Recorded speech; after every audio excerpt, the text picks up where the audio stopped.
Hello hello hello hello friends. आज हम लोग लेके आ गए हैं लेक्चर नंबर 2। लेक्चर नंबर 1 हो चुका है, रिवीजन भी कर लिए होगे, है कि नहीं? चालू करें तो चलो 5-10 मिनट रिवीजन कर लिया जाए, है कि नहीं? कहाँ से शुरू किए थे हम लोग?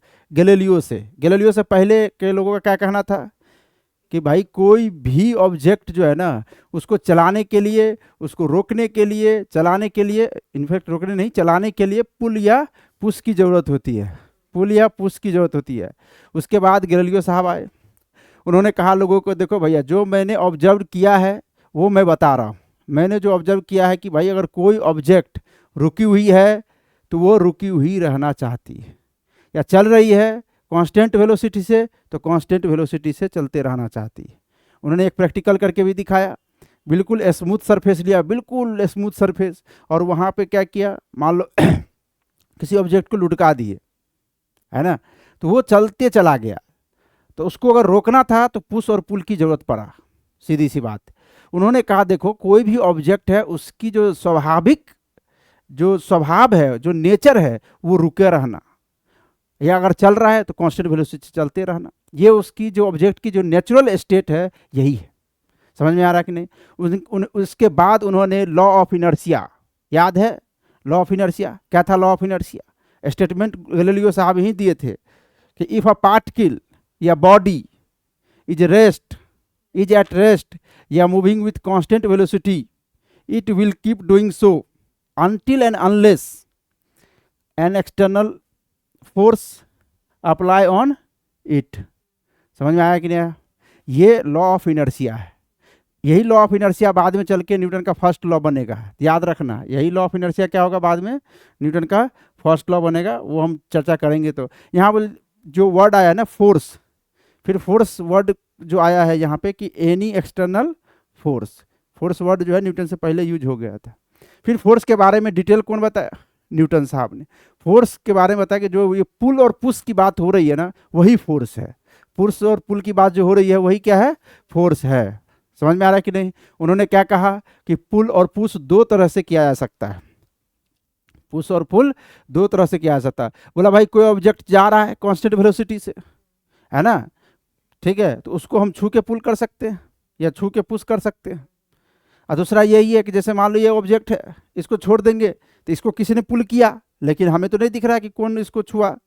तो यहाँ पे दो तरीके से पुल किया जा रहा है। एक है कि कांटेक्ट से, और दूसरा क्या है? फील्ड से। दूसरा क्या है? फील्ड से। तो उन्होंने कहा भैया दो तरह के फोर्स होंगे, दो तरह के फोर्स होंगे, एक कांटेक्ट फोर्स होगा, दूसरा फील्ड फोर्स होगा। एक कांटेक्ट फोर्स होगा, दूसरा फील्ड फोर्स होगा। समझ में आया कि नहीं? कांटेक्ट फोर्स के लिए क्या करना होगा? कांटेक्ट फोर्स के लिए क्या करना होगा बताओ? कि दो ऑब्जेक्ट को कांटेक्ट में आना पड़ेगा, तभी तो। बिना टच किए कांटेक्ट में कैसे होगा?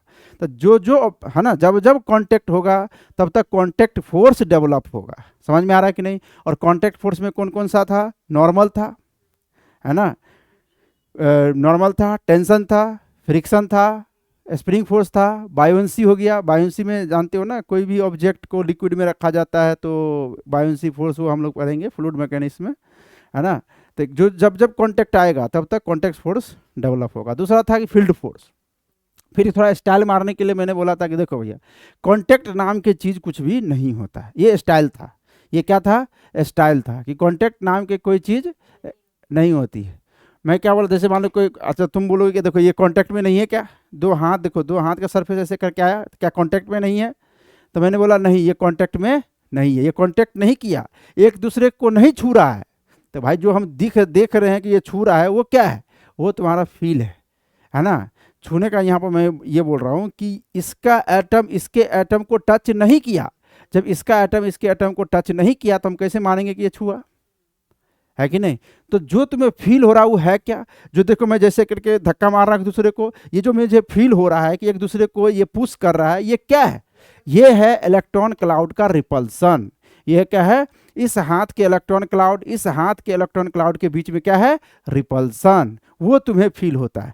खैर ये स्टाइल था, ठीक है। फिलहाल तो हम लोग इतना जानेंगे कि जो है ना, जब जब देखो कॉन्टैक्ट फोर्स और फील्ड फोर्स, कॉन्टैक्ट फोर्स और फील्ड फोर्स, जो भी फिजिकली तुम्हें दिखता है ना, जो तुम्हें फील है, फील के आधार पे हमने कॉन्टैक्ट फोर्स और फील्ड फोर्स को बांट दी है ना। Force, contact force. दूसरा क्या है? Field force. फिर आगे बात बढ़ी, है ना, और बात कहाँ तक गई? अच्छा, एक लाइन में अगर लिखना होगा तो मैं बोल दूंगा कि चलो ठीक है, जैसे तुम बोल रहे हो कि कांटेक्ट नाम की चीज़ नहीं होता है माइक्रोस्कोपिक लेवल पे, तो इसका मतलब सारे के सारे फोर्स फील्ड फोर्स है।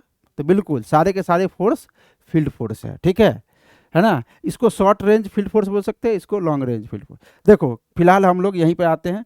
तो कांटेक्ट फोर्स में कौन कौन था? नॉर्मल था, याद करो, और कौन था बताओ? टेंशन था,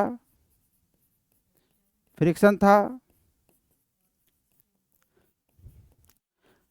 स्प्रिंग फोर्स था। इतने सारे फोर्स को हम आज खत्म करेंगे, ठीक है।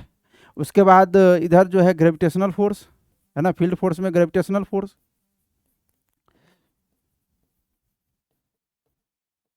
और इलेक्ट्रोस्टैटिक्स फोर्स,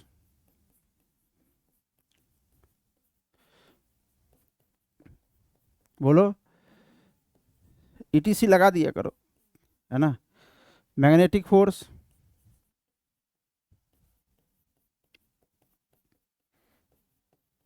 यहाँ भी ईटीसी लगा दो, ठीक है। अरे बाबू समझ में आया कि नहीं आया?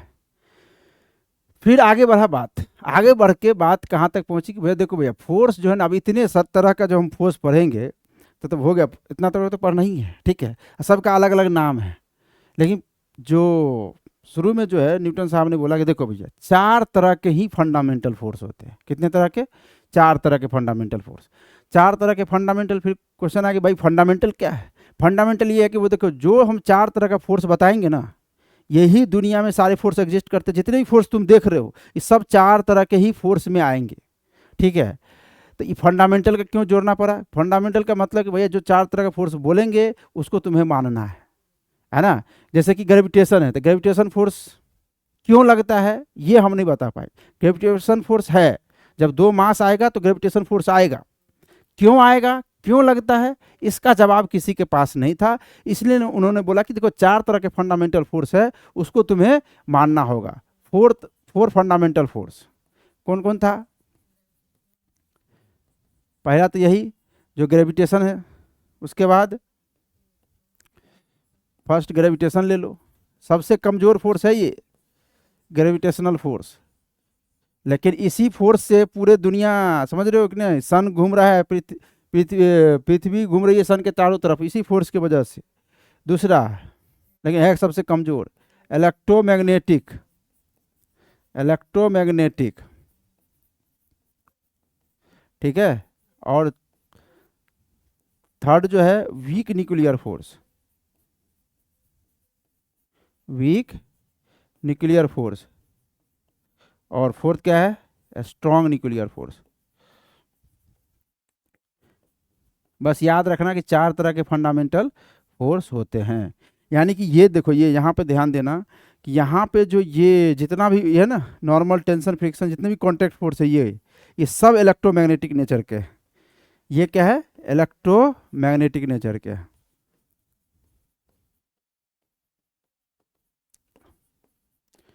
समझ में आया? आगे कि नहीं समझ में? और ये तो एक तो ये ग्रेविटेशन हो गया, और ये देखो ये दोनों भी क्या है? इलेक्ट्रोमैग्नेटिक। यानी कि ये जो थर्ड और फोर्थ है ना, ये हम लोग नहीं पढ़ेंगे, है ना, ये अपने सिलेबस में। मान लो कि इसकी चर्चा थोड़ा बहुत करेंगे मॉडर्न फिजिक्स में। फिलहाल तो हम इसी दोनों से खेलेंगे। आ रहा कि नहीं आ रहा समझ में? आ गया ना? ये सब रिवीजन हो चुका था।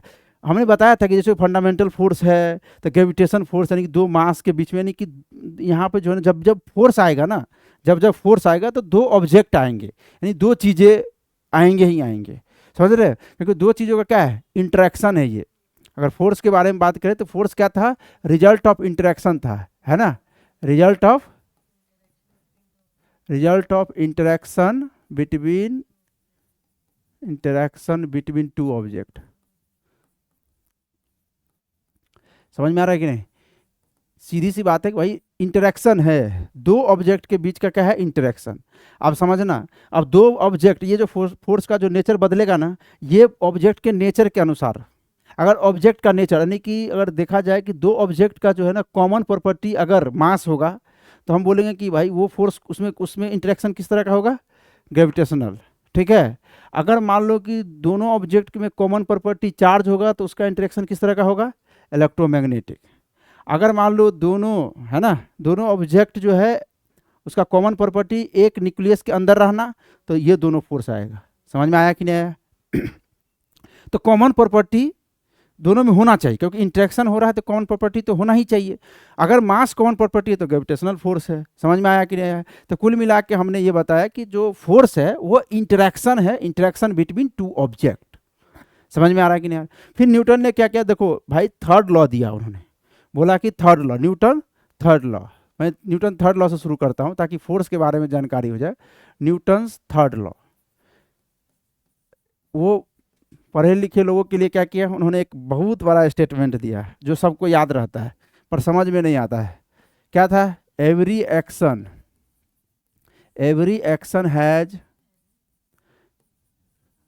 हैज एन इक्वल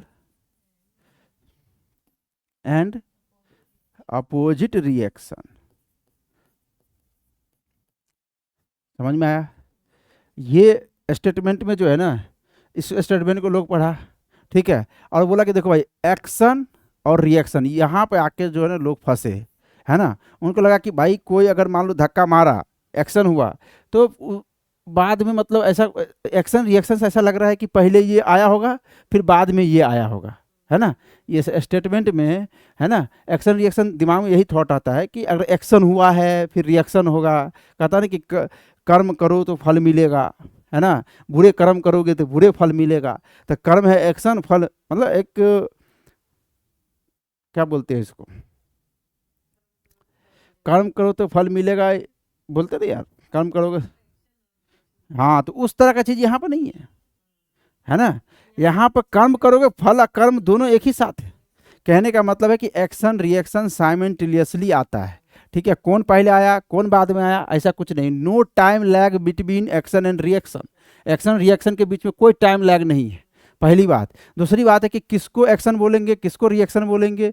जैसे मान लो यहाँ पे एक एग्जांपल देखें कि इंटरेक्शन फोर्स हम लेते हैं नॉर्मल। ठीक है, जैसे कि मैं बोला कि दो सरफेस, यहाँ पे एक सरफेस है टेबल, ठीक है, एक सरफेस मैंने ब्लॉक ले लिया। अब यहाँ पे जो है दो सरफेस इंटरेक्ट कर रहा है, एक है ब्लॉक का सरफेस, एक क्या है, एक किसका है बताओ। एक देखो ये एक टेबल है, इस पे जो है सो ब्लॉक है, ऐसे करके मैंने ब्लॉक इस पे रख दिया, ध्यान देना इसको। तो एक ब्लॉक का सरफेस है एक टेबल का सरफेस है। समझ में आ रहा है कि नहीं आ रहा?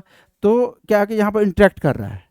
सुनो, तो अब मैं बोला था कि भाई जब नॉर्मल फोर्स के बारे में मैंने बता दिया था पिछली क्लास में कि नॉर्मल फोर्स जो है जब जब कांटेक्ट आएगा, है ना, दो सरफेस जब कांटेक्ट में आएगा तो उसमें एक कॉमन नॉर्मल ड्रॉ करेंगे। कॉमन नॉर्मल क्या था कि जब भी दो सरफेस कांटेक्ट में आएगा तो एक ऐसी लाइन जो दोनों सरफेस के परपेंडिकुलर हो, एक ऐसी लाइन जो दोनों सरफेस को क्या हो, परपेंडिकुलर हो। उस परपेंडिकुलर लाइन को हम लोग बोलते हैं कॉमन नॉर्मल। क्या बोलते हैं? Common normal. समझना, तो ये कॉमन नॉर्मल के अलोंग ही क्या होगा, नॉर्मल फोर्स आएगा। समझ में आया? तो अब मैं यहाँ पर बोल रहा हूँ कि ध्यान देना, यहाँ पर मैं ये बोल रहा हूँ कि देखो ये जो है टेबल का सरफेस जो है इसको ऐसे करके पुश करेगा, ठीक है, तो बदले में टेबल भी क्या करेगा, इसको इसी लाइन पे क्या करेगा, पुश करेगा। ठीक है, मैं लाइन को अलग से दिखा देता हूँ। ये टेबल पर है, ये टेबल पर, ये क्या है, ब्लॉक पर।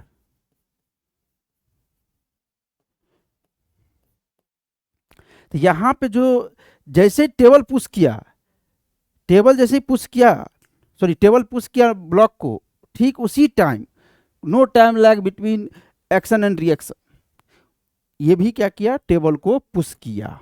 समझ में आया कि नहीं? न्यूटन का थर्ड लॉ ही यही है। इंटरेक्शन है तो बराबर के औकात है दोनों के पास। समझ में आ रहा है कि नहीं? बोलेगा तुम जितने से पुश करोगे उतने से ही हम पुश करेंगे। पहले लेक्चर पे इसी पे हम लोग ज़्यादा जो है जोर डाले थे, याद है? ठीक है, फिर देखो ग्रेविटेशन के बारे में बात किए थे कि भाई देखो एक ग्रेविटी होगा, एक क्या होगा, ग्रेविटी होगा, और दूसरा क्या होगा, कोई पार्टिकल लो, है ना। ये एम मास का पार्टिकल, क्या है ये, एम मास का पार्टिकल है। तो एक पार्टिकल होगा और दूसरा क्या होगा, अर्थ होगा। दूसरा क्या होगा, अर्थ होगा। आ रहा कि नहीं आ रहा समझ में? तो भाई साहब इसको देखो, ये अर्थ क्या करेगा, इसको पुल करेगा। अर्थ क्या करेगा, इसको पुल करेगा। पुल कितने से करेगा, m इंटू जी से। अमाउंट भी बताया था, याद करो। जी था, जी क्या था, ग्रेविटेशनल फील्ड इंटेंसिटी भी बोलते हैं, या अर्थ, ग्रेविटेशनल फील्ड ऑफ अर्थ। तो बदले में देखो, अर्थ ने इसको पुल किया mg अमाउंट से, तो बदले में इस पार्टिकल ने भी क्या किया, अर्थ को पुल किया। कितने से, mg से। तो अब यहाँ पे ध्यान देना, ये mg एक्शन है, तो ये mg क्या है, रिएक्शन है। अब देखो एक्शन, इसको हम अगर एक्शन बोले, किसी को भी एक्शन बोल सकते हैं, इसको अगर हम एक्शन बोले हैं तो दूसरा क्या हो जाएगा, रिएक्शन। तो यहाँ पर ध्यान देना कि एक्शन और रिएक्शन दोनों सेम नेचर के, न्यूटन थर्ड लॉ पे चर्च कर रहा हूँ। एक्शन और रिएक्शन जो है दोनों सेम नेचर के हैं। तो जितना से ये खींचा उतना से ही ये खींच रहा है। समझ में आ रहा है कि नहीं आ रहा है? यानी कि अमाउंट भी सेम ही लगेगा, नेचर भी सेम ही है, कोई टाइम लैग नहीं है, और दोनों अलग अलग बॉडी पे है। यानी कि एक्शन रिएक्शन दोनों डिफरेंट बॉडी पर होगा। समझ में आया कि नहीं? यही है न्यूटन थर्ड लॉ। यही क्या है, every interaction is same, is same. Every interaction, Newton का जो थर्ड लॉ है ना, इसको सिंपल भाषा में लिखे तो एवरी इंटरेक्शन इज सेम।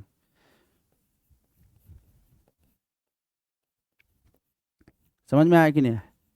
बोलो। ठीक है, तो अब जो है हम लोग ने ग्रेविटेशनल फोर्स पढ़ लिए थे, याद करो, है ना। ग्रेविटेशनल फोर्स विद अर्थ था, याद है? Gravitational force with earth, force with earth. With क्यों? क्योंकि भाई बराबर औकात है, पार्ट जो भी विद अर्थ मतलब अर्थ और कोई पार्टिकल है, दोनों बराबर औकात की है। समझ में? बीच में होगा। सुनो, अब एक बात और ध्यान देना कि ग्रेविटेशन, अब जब मैं ये बोल रहा हूँ, देखो इस पे जो फोर्स लगा mg, इस पे भी फोर्स लग रहा है mg, है ना। दोनों एक दूसरे को क्या कर रहा है, पुल कर रहा है, पुल नेचर का है, दोनों एक दूसरे को पुल कर रहा है। ध्यान देना, जब पार्टिकल पर ये फोर्स दिखाते हैं ना mg, इसी फोर्स का नाम जो है, पार्टिकल के केस में इसका नाम हम वेट रख देते हैं। क्या रख देते हैं, वेट। सुनो, अगर तुम, जैसे मेरा मास 90 kg है ना, तो 90 kg है, तो हम अर्थ को 900 न्यूटन से पुल कर रहे हैं। 90 इंटू जी का वैल्यू जो है याद होगा तुम लोग को, तो जी का वैल्यू मैं लिख देता हूँ यहाँ पे। जी का वैल्यू पिछली बार 10 मीटर पर सेकेंड स्क्वायर लेंगे, है ना। कभी कभी 9.8 मीटर पर सेकेंड स्क्वायर यूज करेगा, ये तुम्हें याद ही है। तो 900 न्यूटन से, अगर मेरा वेट 90 kg है, तो हम 900 न्यूटन से क्या कर रहे हैं, हम पुल कर रहे हैं। 900 न्यूटन से क्या कर रहे हैं, पुल कर रहे हैं। तो बदले में अर्थ भी मुझे 900 न्यूटन से पुल कर रहे। तो अर्थ जो मुझे 900 न्यूटन से पुल कर रही है, उस फोर्स को हम लोग बोलते हैं वेट। समझ में आ रहा है कि नहीं? पार्टिकल के केस में यही mg का नाम क्या हो जाता है, वेट हो जाता है। आया कि नहीं आया? अरे आया। तो चलो हम लोग फर्स्ट ये ग्रेविटेशन पढ़ लिए थे, है ना, ग्रेविटेशन। सेकेंड ये नॉर्मल था। अब हम लोग जो है आगे बढ़ते हैं, टेंशन पे आते हैं। थर्ड क्या है, टेंशन।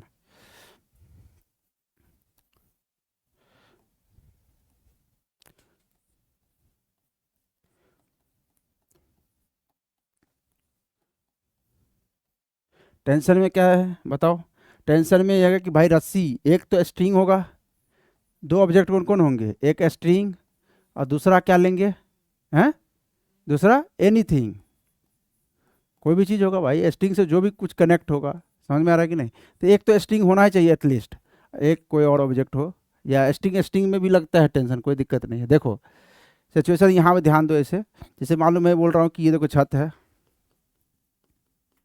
ठीक है, यहाँ से मैंने एक स्ट्रिंग को हैंग कर दिया और इसमें एक ब्लॉक को हैंग कर दिया। देखना या ध्यान देना, ठीक है, ये m मास का ब्लॉक, समझना बात को।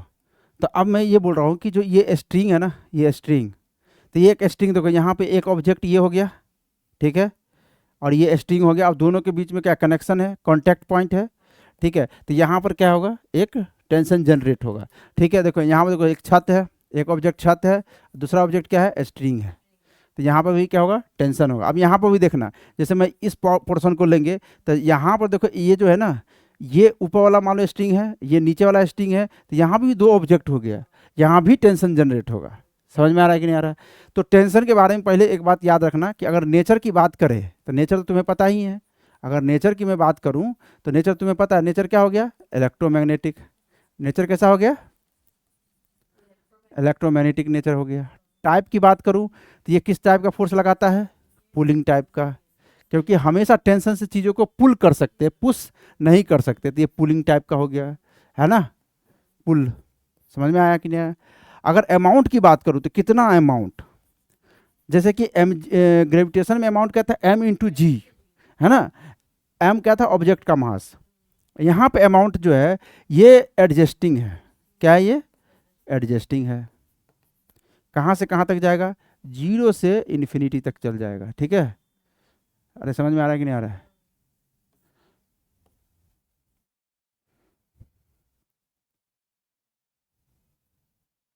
जीरो से इन्फिनिटी, ठीक है। टाइप हो गया, नेचर हो गया, अमाउंट हो गया। एडजस्टिंग करने का मतलब है कि अगर मान लो यहाँ पे 100 केजी का मास लटका दें तो इसी रस्सी में टेंशन बदल जाएगा। 10 करेंगे तो अब मतलब वो एडजस्टिंग है, किस तरह का है वो बाद में एडजस्ट करते रहेगा, कितना अमाउंट मतलब मास का उस पर उससे हैंग कर रखा है, ठीक है। आया कि नहीं आया? समझ में आ रहा है कि नहीं आ रहा है?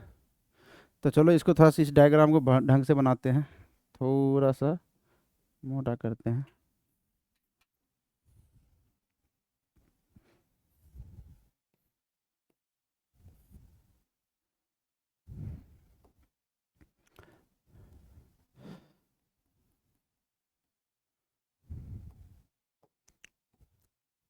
सुना, अब मैं पॉइंट दे रहा हूँ, जैसे कि मान लो ये पॉइंट है, यहाँ पे अगर मैं तुमसे क्वेश्चन पूछूँ कि जैसे छत है ना, तो छत पर टेंशन किधर लग रहा है?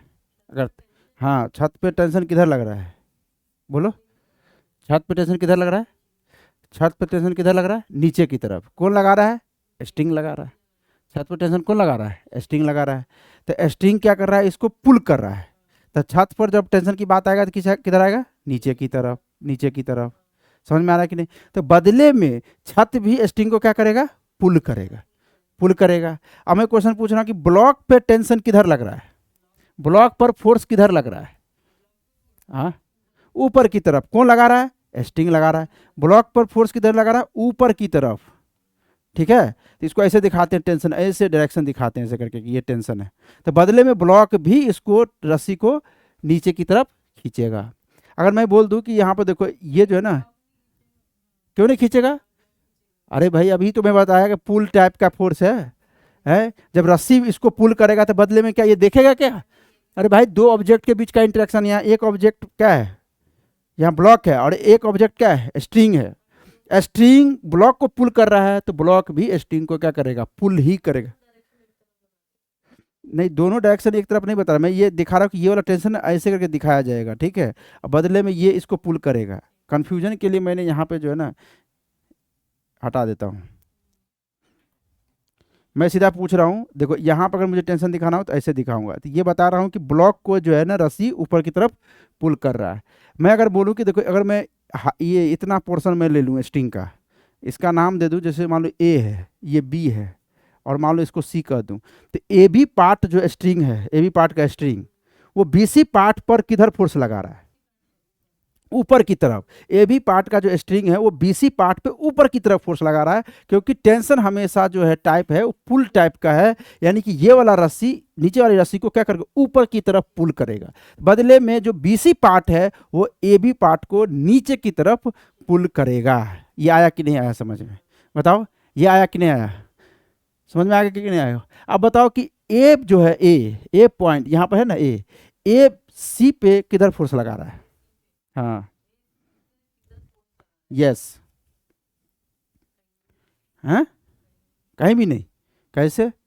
क्योंकि दोनों कांटेक्ट में नहीं है भाई। ए पॉइंट यहाँ है, सी पॉइंट यहाँ पे, कांटेक्ट में है ही नहीं। जब तक कांटेक्ट ही नहीं होगा तो कैसे लगाएगा? टेंशन तो कांटेक्ट फोर्स है, जब तक दोनों कांटेक्ट में आ गया तभी तो फोर्स लगाएगा, है ना। आया कि नहीं आया समझ में? तो टेंशन टेंशन हमेशा पुल फोर्स लगाता है। समझ में आ गया तुम्हें? कोई दिक्कत? अब सुनना, अब मान लो कि अगर ये स्ट्रिंग मासलेस है, मान लो नहीं, मान लो नहीं, ये जान लो कि जब तक कहा ना जाए तब तक हम स्ट्रिंग को मासलेस ही मानेंगे। जब तक कहा ना जाए तब तक स्ट्रिंग को क्या मानेंगे? मासलेस ही मानेंगे। और मासलेस अगर स्ट्रिंग है तो अगर मैं बोल दूं कि ये जो छत है ना, छत छत छत को ये स्ट्रिंग जो है नीचे की तरफ 50 न्यूटन से पुल कर रहा है, तो पूरे स्ट्रिंग में टेंशन 50 न्यूटन होगा। यानी कि ये जो है ना ब्लॉक को भी ये रस्सी 50 न्यूटन से पुल करेगा। नहीं आया समझ में? अगर मासलेस स्ट्रिंग है तो सेम ही रहेगा। कब तक सेम रहेगा? जब तक कोई एक्सटर्नल एजेंट ना आए और इसके अलोंग फोर्स ना लगाए। आया कि नहीं आया समझ में? इसको बढ़िया से और समझते हैं, ठीक है? तो एक काम करो, एक नोट पॉइंट लिख लो, है ना, है ना, पॉइंट लिख लो। We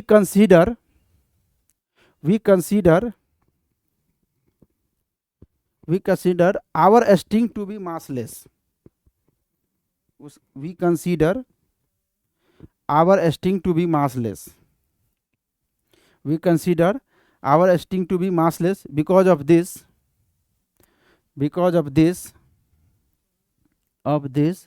magnitude of tension. Because of this magnitude of tension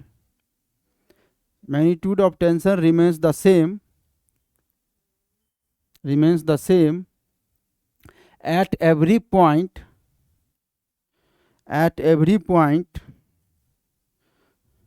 along the string,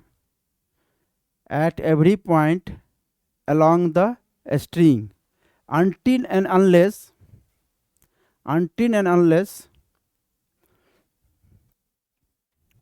some external agent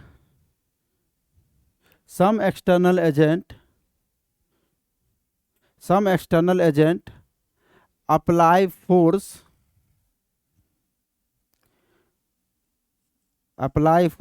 along the string in between.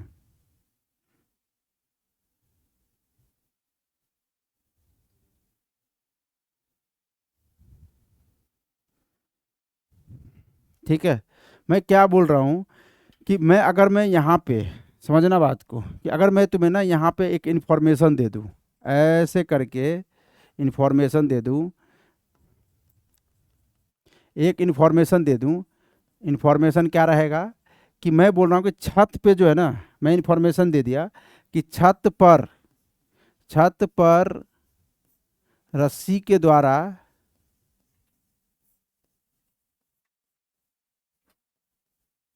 50 Newton का फोर्स लग रहा है।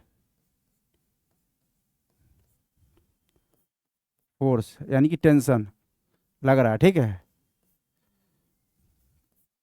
तो इसका मतलब क्या है? इसका मतलब कि पूरे स्ट्रिंग में, क्योंकि मैं कुछ बोला नहीं तो ये स्ट्रिंग क्या है? मासलेस है। पूरे स्ट्रिंग में टेंशन की वैल्यू सेम रहेगी। कब तक रहेगी सेम? तब तक जब तक कोई एक्सटर्नल एजेंट रस्सी के अलोंग ना फोर्स लगा दे। ये बात को लिख लो अगर लिखना है तो। छत पर रस्सी के द्वारा 50 न्यूटन का फोर्स लग रहा है, मैं ये इन्फॉर्मेशन दिया, तो इसके बाद इसमें लिखो कि छत पर टेंशन की वैल्यू अगर 50 न्यूटन है, ठीक है? हाँ, मतलब छत पे अगर मान लो छत पे 50 न्यूटन की फोर्स है ना? ये क्या बोला मैं कि छत पे जो है 50 न्यूटन का फोर्स है, तो इसका क्या मतलब हुआ? नहीं, रस्सी तो मासलेस है ही। इसका मतलब हुआ रस्सी के हर पॉइंट पे टेंशन सेम होगा। इसका क्या मतलब हुआ? रस्सी के हर पॉइंट पर टेंशन सेम होगा। कब तक? जब तक कोई एक्सटर्नल एजेंट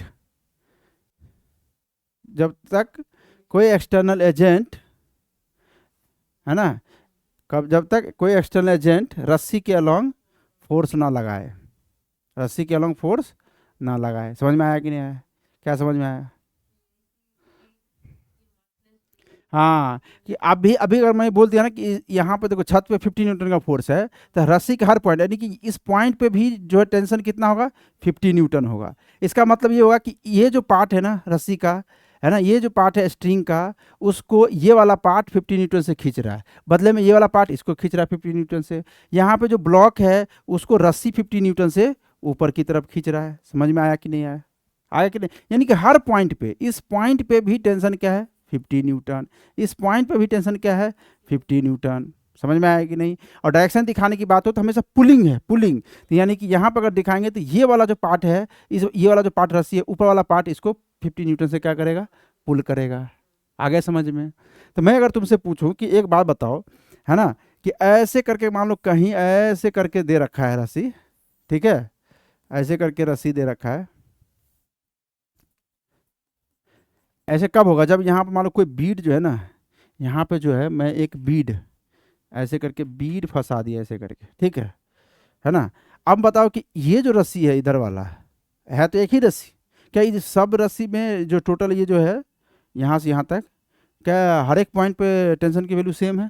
अगर मैं बोलूँ कि यहाँ पे टी, इसको टी लगा रहा है, टी से खींच रहा है, तो क्या यहाँ पे भी टी है, क्यों, क्योंकि यहाँ पे तो एक्सटर्नल एजेंट आ गया। ये जो एक्सटर्नल एजेंट आया है ये अभी जो है ना रस्सी के अलोंग फोर्स नहीं लगा रहा है। इस अगर बीट पे बात करें तो रस्सी बीट पे जो है नॉर्मल जो लगा रहा है, नॉर्मल लगा रहा है, ठीक है, बदले में मतलब परपेंडिकुलर, और बदले में जो है रस्सी भी बीट पे जो है नॉर्मल लगा रहा है, और बदले में बीट भी रस्सी पे नॉर्मल ही लगा रहा है, यानी परपेंडिकुलर लगा रहा है, रस्सी के अलोंग नहीं है, इसीलिए ये वाला फोर्स चेंज नहीं होगा। हर पॉइंट पे टेंशन की वैल्यू क्या होगा, टी ही होगा। समझ में आया कि नहीं क्या बोल रहा हूँ मैं, हर पॉइंट पे टेंशन की वैल्यू क्या होगा, टी ही होगा। आया कि नहीं आया।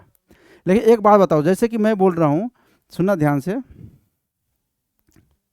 इस बात को थोड़ा सा ध्यान देना, कि मैं अगर बोलूँ कि देखो ऐसे करके जो है ना यहाँ पे लटका, देखो दिख रहा है क्या, ऐसे करके यहाँ ब्लॉक लटका दूँ, ठीक है, और मैं यहाँ पे जो है एक कोई आदमी को जो है रस्सी पकड़ के ऐसे मानो ऐसे करके झूल रहा है ये ऐसे करके, ठीक है, सुना। तो अब जो है ये आदमी तो रस्सी के अलोंग ही फोर्स लगा रखा होगा, तभी तो ऐसे करके ऊपर चढ़ेगा वो, रस्सी के अलोंग, रस्सी के अलोंग। तो रस्सी के अलोंग जैसे ही फोर्स लगाया तो अब ये जो है ना इस ये वाला पार्ट देखो, ये वाला पार्ट में टेंशन यहाँ से यहाँ तक सेम रहेगा, क्योंकि यहाँ से यहाँ तक कोई एक्सटर्नल एजेंट नहीं आया। अब यहाँ आ गया तो इसके ऊपर अब जो है ना इसमें टेंशन और इसमें टेंशन अलग अलग हो जाएगा, क्योंकि बीच में कौन आ चुका है, एक्सटर्नल एजेंट आ चुका है। कौन आ चुका है, एक्सटर्नल एजेंट आ चुका है। तो अब इस पोर्शन और इस पोर्शन ऑफ स्ट्रिंग में क्या होगा, वैल्यू चेंज हो जाएगा। अगर मैं यहाँ बोलूँ T1 है ना, तो यहाँ पे अलग लेना होगा वैल्यू, जिसको मैं T2 भी बोल सकता हूँ। समझ में आया कि नहीं आया। तो इसके देखो इसके ऊपर जितने भी टेंशन है, रस्सी है ना, सब में टेंशन का वैल्यू सेम होगा। इसके नीचे जितने भी रस्सी है सब में टेंशन का वैल्यू सेम होगा। क्यों, क्योंकि बीच में एक्सटर्नल एजेंट आ गया जो कि रस्सी के अलोंग फोर्स लगा रहा है, जो कि रस्सी के अलोंग। इसको समझना है तो थोड़ा सा एक बार मैं समझा देता हूँ। जैसे मान लो ये देखो, ये दिख रहा है ना। तो अब मैं बोलूँगा कि देखो ये रस्सी मासलेस है, जब तक कुछ कहा ना जाए तो रस्सी क्या है, मासलेस है। तो मासलेस रस्सी है। अब मैं ये बोल रहा हूँ कि अभी जो है ना मासलेस है, तो इसमें जो भी टेंशन होगा वो हर एक पॉइंट पे सेम होगा, जो भी टेंशन होगा वो हर एक पॉइंट पे सेम होगा। होगा कि नहीं होगा। अब मैं बोलूँगा कि अगर देखो यहाँ पे एक एक्सटर्नल एजेंट आ गया, देखो ये हाथ मेरा क्या है, एक्सटर्नल एजेंट है, तो ऐसे करके आया, ठीक है। अब रस्सी के अलोंग फोर्स लगा दिया, तो तुम्हें दिख रहा है कि नीचे अभी भी टेंशन है, ऊपर टेंशन जीरो हो गया, मतलब अलग अलग हो गया कि नहीं हो गया टेंशन है। मैं थोड़ा सा फोर्स लगा, इतना लगाया कि अब देखो ऊपर वाला टेंशन अलग, नीचे वाला टेंशन अलग। मैं थोड़ा सा और लगा दूं, देखो ऊपर वाला जीरो हो गया, नीचे में है, तो मतलब अलग अलग टेंशन हुआ कि नहीं हुआ। तो एक्सटर्नल एजेंट के आने से, है ना, रस्सी के अलॉन्ग अगर वो एक्सटर्नल एजेंट फोर्स लगा दिया तो वो क्या होगा, अलग अलग टेंशन होगा। दूसरा एक देख लो, जैसे कि मान लो ये बीड वाला एग्जाम्पल देखो, ध्यान देना।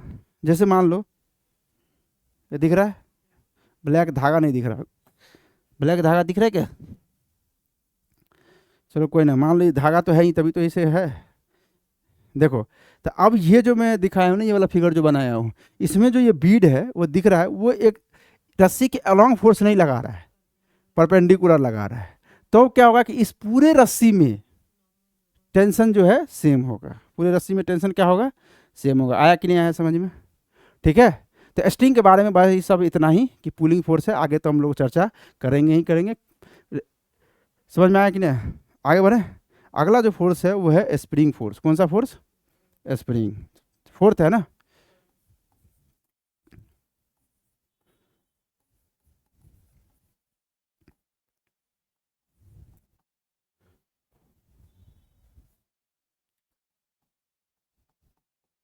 स्प्रिंग फोर्स, स्प्रिंग फोर्स से क्या खास बात है, एक स्प्रिंग होगा और दूसरा क्या होगा, एक स्प्रिंग होगा, बोलो, एक क्या होगा, स्प्रिंग, और दूसरा क्या होगा, एनीथिंग।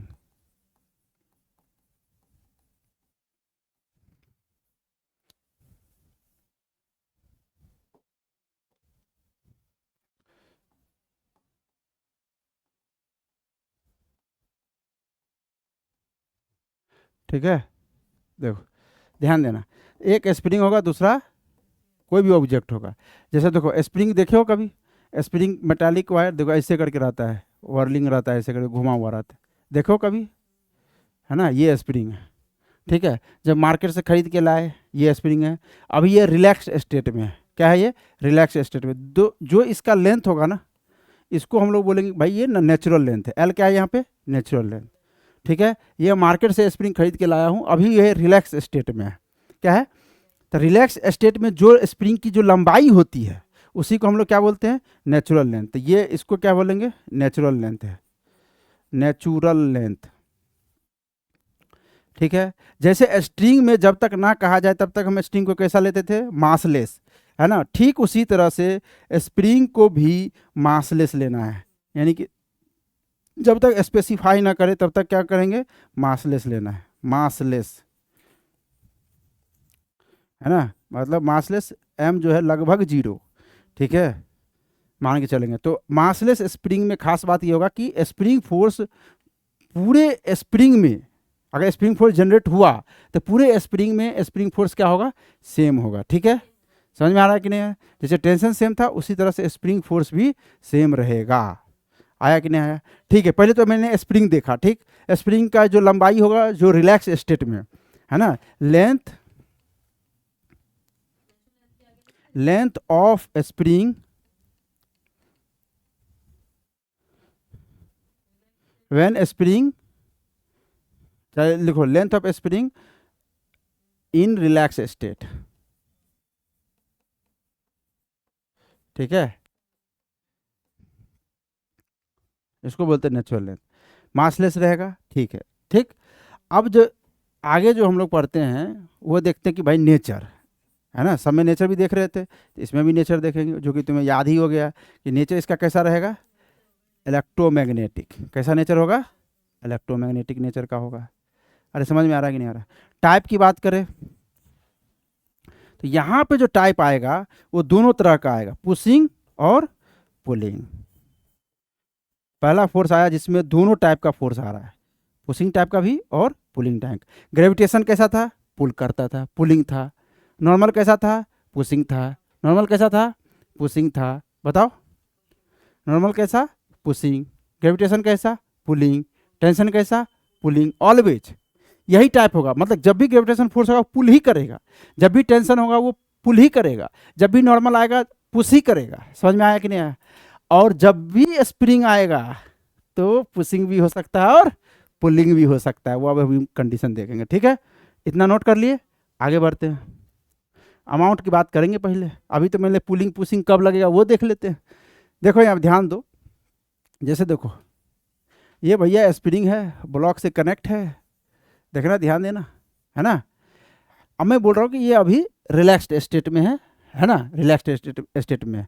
अब क्या किया, मैं इसको एलोंगेट कर दिया। कैसा कर दिया, एलोंगेट, एलोंगेट कर दिया, यानी कि एलोंगेशन तो समझते हो ना, खिंचाव, है ना, एलोंगेट। ये एलोंगेट हो गया, दिख रहा है तुम्हें, यानी कि तुम्हें दिख रहा है कि अगर इसका लेंथ एल था तो अब ये लेंथ एल नहीं रहा, तो एल नहीं रहा, तो जब if it is elongated, it is elongated, तब जो है भैया स्प्रिंग फोर्स डेवलप होगा। स्प्रिंग फोर्स तो डेवलप होगा, है ना, तो किस तरह का स्प्रिंग फोर्स डेवलप होगा, पुलिंग या पुशिंग। थोड़ा सा दिमाग लगा के देख सकते हो कि जैसे तुम इसको खींचे तो स्प्रिंग तुम्हें क्या करेगा, खींचेगा, मतलब पुश करेगा, पुल करेगा, पुल करेगा, पुल। अरे मान लो स्प्रिंग, थोड़ा सा विजुलाइज करो, ये स्प्रिंग है, इसको हम खींच दिए तो स्प्रिंग हमें भी खींचेगा ना, तो हम स्प्रिंग को खींच रहे तो स्प्रिंग भी तो हमें खींचेगा। सीधे बात, खींचना, खींचना मतलब पुलिंग। तो जब इफ इट इज एलोंगेटेड तब क्या होगा, पुलिंग फोर्स जनरेट होगा, पुलिंग स्प्रिंग फोर्स जनरेट होगा। समझ में आया कि नहीं आया, अरे आया कि नहीं आया? तो सीधी सी बात है, एक बात जब मैं पूछूंगा कि जैसे बताओ कि ये ए पॉइंट है, ठीक है, या मैं बोल दूं ए पॉइंट मत बोलो, ये ब्लॉक ए है, ये ब्लॉक बी है ना, तब मैं बोलूँगा कि ए पर फोर्स किधर लग रहा है, तो तुम क्या बताओगे? ए पर फोर्स किधर लग रहा था? ए पर, मैं क्या बोल रहा हूं, ए पर। सुनो, जब भी मैं फोर्स की बात करूंगा ना, तो ये जरूर चर्चा करूंगा किस पर और किसके द्वारा। समझ में आ रहा है कि नहीं? जैसे मैं बोलूंगा कि ए पर फोर्स किधर लग रहा है, तो ए पर फोर्स कौन लगा सकता है? यहाँ पे स्प्रिंग। तो स्प्रिंग किधर लगा रहा है वो समझो। स्प्रिंग क्या है? यहाँ पर जो फोर्स लगा रहा है वो नेचर है पुलिंग, यानी स्प्रिंग इसको पुल कर रहा है। तो ए पर फोर्स किधर लग रहा है? इधर, राइट साइड। किधर लग रहा है? Right side. समझ में आ रहा है कि नहीं आ रहा है? मैं बोलूंगा कि स्प्रिंग पे ए किधर फोर्स लगा रहा है? स्प्रिंग पर, ध्यान सुनना, स्प्रिंग पर ए किधर फोर्स लगा रहा है? Left side. भी पुल करेगा। अगर ये पुल किया तो वो भी पुल कर। पुल मतलब समझते हो ना, अपने तरफ खींचना। अब पुश मतलब अपने से दूर धकेलना। समझ में आ रहा है कि नहीं? अब बताना ए बी पर किधर फोर्स लगा रहा है? ए बी पर किधर फोर्स लगा रहा है? बिल्कुल, ए अब ऐसे ए और बी पर फोर्स लगा ही नहीं रहा है भाई। ए इधर है, बी इधर, कांटेक्ट में तो है ही नहीं, है ना। लेकिन बी पर किधर फोर्स लग रहा है ये बता सकते हो। बी पर किधर फोर्स लग रहा है? लेफ्ट साइड, क्योंकि बी पर कौन फोर्स लगाएगा? स्प्रिंग। और स्प्रिंग कैसा है? पुलिंग, यानी इसको खींचेगा, अपनी तरफ खींचेगा, मतलब इधर लगाएगा। ठीक है, बदले में बी भी स्प्रिंग पे पुलिंग ही लगाएगा। आया कि नहीं आया? चलो अगला। अगर मान लो ये जो स्प्रिंग दिख रहा है तुम्हें, अगर मान लो स्प्रिंग को हम कंप्रेस्ड कर दे। कंप्रेस समझते हो? ऐसे करके देखो, कंप्रेस, अभी भी लेंथ में चेंज आ गया। तो अगर स्प्रिंग कंप्रेस्ड है, अगर spring if it is compressed, तब कौन सा फोर्स लगेगा? पुशिंग। तब कौन सा फोर्स लगेगा? पुशिंग टाइप का। अरे आ रहा है कि नहीं आ रहा है समझ में? अगर तुम स्प्रिंग को कंप्रेस्ड कर दिए हो तो स्प्रिंग भी तुम्हें धक्का मारेगा। तुम स्प्रिंग को धक्का मार के अंदर लाए हो तो स्प्रिंग भी तुम्हें क्या करेगा? धक्का मारेगा, यानी पुशिंग होगा। अगर मैं ये बोलूँ कि ये जो ए है, ए पर अब किधर फोर्स लग रहा है, तो ए पर अब किधर फोर्स लगेगा? तो ए अब क्योंकि स्प्रिंग इसको पुश करेगा तो इधर फोर्स लगेगा। समझ में आ रहा है कि नहीं आ रहा है? बी पर किधर फोर्स लगेगा? इधर लगेगा। बदले में भी स्प्रिंग पे फोर्स जो जनरेट होगा वो किधर होगा? बी पर नहीं, बी पर नहीं, स्प्रिंग पर, क्योंकि ये इधर धक्का मारा तो ये बदले में इधर धक्का मारेगा। आ रहा कि नहीं आ रहा समझ में? तो इसमें भी स्प्रिंग फोर्स जनरेट हो चुका है और इसमें भी स्प्रिंग फोर्स जनरेट हो चुका है। डायरेक्शन तुम्हें पता होना चाहिए, है ना, कि अगर कंप्रेस्ड है तो पुशिंग होगा, अगर एलोंगेटेड है तो पुलिंग होगा। यानी स्प्रिंग ब्लॉक को पुल करेगा तो बदले में ब्लॉक भी स्प्रिंग को क्या करेगा? पुल करेगा। समझ में आया कि नहीं आया? ए जो है स्प्रिंग को पुल करेगा इसमें, तो स्प्रिंग भी ए को क्या करेगा? पुल करेगा। समझ में आ रहा है कि नहीं? यहाँ पर बी पर स्प्रिंग पुलिंग फोर्स यानी कि इधर लगाएगा तो बदले में बी जो है स्प्रिंग पे उधर पुल की तरह, मतलब लेफ्ट राइट साइड पुल करेगा। समझ में आया कि नहीं? आ गया? कोई दिक्कत? नोट करना है? चलो कर लो, कर लो, कर लो, नोट कर लो। नोट तो करना ही है। तो वो चालू करके देखा ना कितना। बंद कर दियो क्या? चलो चलो आगे बढ़ते हैं। तो अब अमाउंट का चर्चा, हम लोग अमाउंट की चर्चा कर लेते हैं। क्या कहते हो? थोड़ा सा रिवीजन करने में टाइम लगे। चलो अमाउंट, अमाउंट देख लेते हैं। अमाउंट, तो इसमें जो अमाउंट है समझना, अमाउंट की जब चर्चा करेंगे ध्यान देना। यहाँ पर देख रहे हो ना कि स्प्रिंग जब जब एलोंगेट हुआ तभी स्प्रिंग फोर्स जनरेट हुआ, जब जब कंप्रेस्ड हुआ है तभी स्प्रिंग फोर्स क्या हुआ? जनरेट हुआ है। यानी कि तुम देख रहे हो कि जो नेचुरल लेंथ है उस लेंथ से यहाँ पर कुछ ना कुछ लंबाई में चेंज आया है। तो जब जब चेंज इन लेंथ आएगा स्प्रिंग में, जब जब लेंथ में बदलाव आएगी तब तब स्प्रिंग फोर्स जनरेट होगा, तब तब स्प्रिंग फोर्स क्या होगा? जनरेट होगा। तो इफ चेंज, हाँ लिख लो, कहाँ गया अमाउंट को लिखना है? इफ चेंज इन लेंथ, चलो लिखो, if change in length of spring. अब देखो जो चेंज यहाँ पर लेंगे ना, पॉजिटिव वैल्यू लेंगे, है ना, if change in length of spring is x, है ना, तो एक्स को मॉड लगा दिया। क्यों लगाया? क्योंकि ये पॉजिटिव वैल्यू है। तो स्प्रिंग फोर्स कितना जनरेट होगा? तो स्प्रिंग फोर्स बोल रहा है कि जनरेट होगा, स्प्रिंग फोर्स जनरेट होगा एफ बराबर के इंटू एक्स। समझ में आ रहा है कि नहीं? ये भी मैं मैग्नीट्यूड की चर्चा कर रहा हूँ, ठीक है? आया कि नहीं? अरे ठीक है, ये पॉजिटिव वैल्यू है। अब यहाँ पर जो तुम्हें दिख रहा है, देखो वैल्यू की अमाउंट कितना आ गया, अमाउंट कितना आया है? के इंटू एक्स। एक्स क्या है? एक्स क्या है? एक्स नहीं, हाँ, यह है एलोंगेशन, यह एलोंगेशन या कंप्रेशन। एक बात और देखना, एलोंगेशन और कंप्रेशन ये ओवरऑल देखा जा रहा है। ये मत सोचना कि इधर से स्प्रिंग कितना एलोंगेट हुआ, नहीं, ओवरऑल, ओवरऑल लेंथ में जो बदलाव, नेचुरल लेंथ से कितना वो चेंज हो गया। समझ में आ रहा है कि नहीं आ रहा? तो ये एक्स क्या है? ये एक्स है एलोंगेशन या कंप्रेशन फ्रॉम नेचुरल लेंथ। ऐसे करके एक वर्ड और लिख लो, फ्रॉम नेचुरल लेंथ।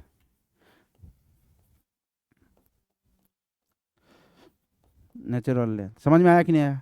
आगे तो और समझ में आ ही जाएगा, अभी तो चर्चा ही कर रहे हैं इस पे, फोर्स के बारे में ही जान रहे हैं। ये जो के है ना, के, इसको बोलते हैं स्प्रिंग कांस्टेंट। क्या बोलते हैं? Spring constant. इसका दूसरा नाम है स्टिफनेस कांस्टेंट। क्या नाम है?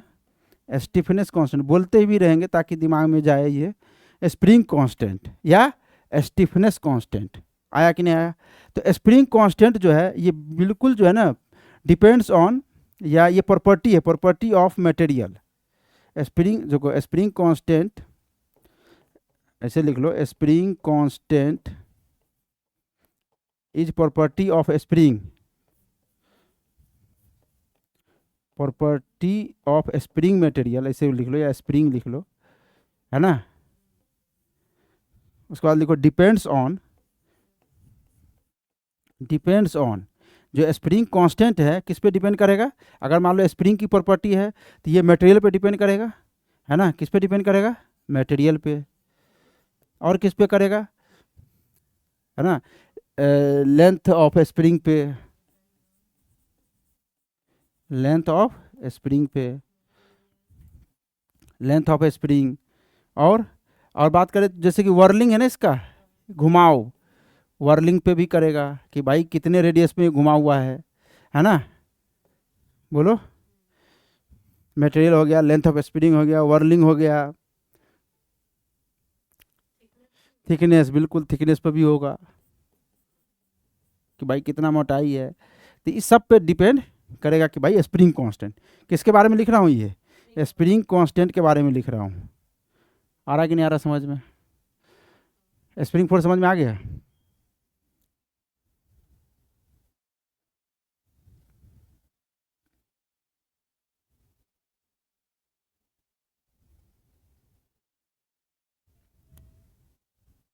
चलो आगे बढ़े। अगला, for a given, for a given spring structure. इसका क्या मतलब है? मैं बोल रहा हूं कि जैसे मान लो कि ये स्प्रिंग है, ठीक है, ऐसे दिया हुआ है। तो अब यहाँ पे ये फिक्स हो गया कि भाई ये जो इसका वर्लिंग किस तरह का है, मटेरियल कौन सा हम यूज किए, ठीक है। अरे समझ रहे हो बात कि नहीं? कितना थिकनेस है, सब फिक्स हो गया ना। पूरा गिवन स्प्रिंग स्ट्रक्चर, उस इसके लिए बोला जा रहा है कि पूरा given spring structure, spring constant, spring constant, spring constant लिख लो, spring constant is inversely proportional to, is inversely proportional to,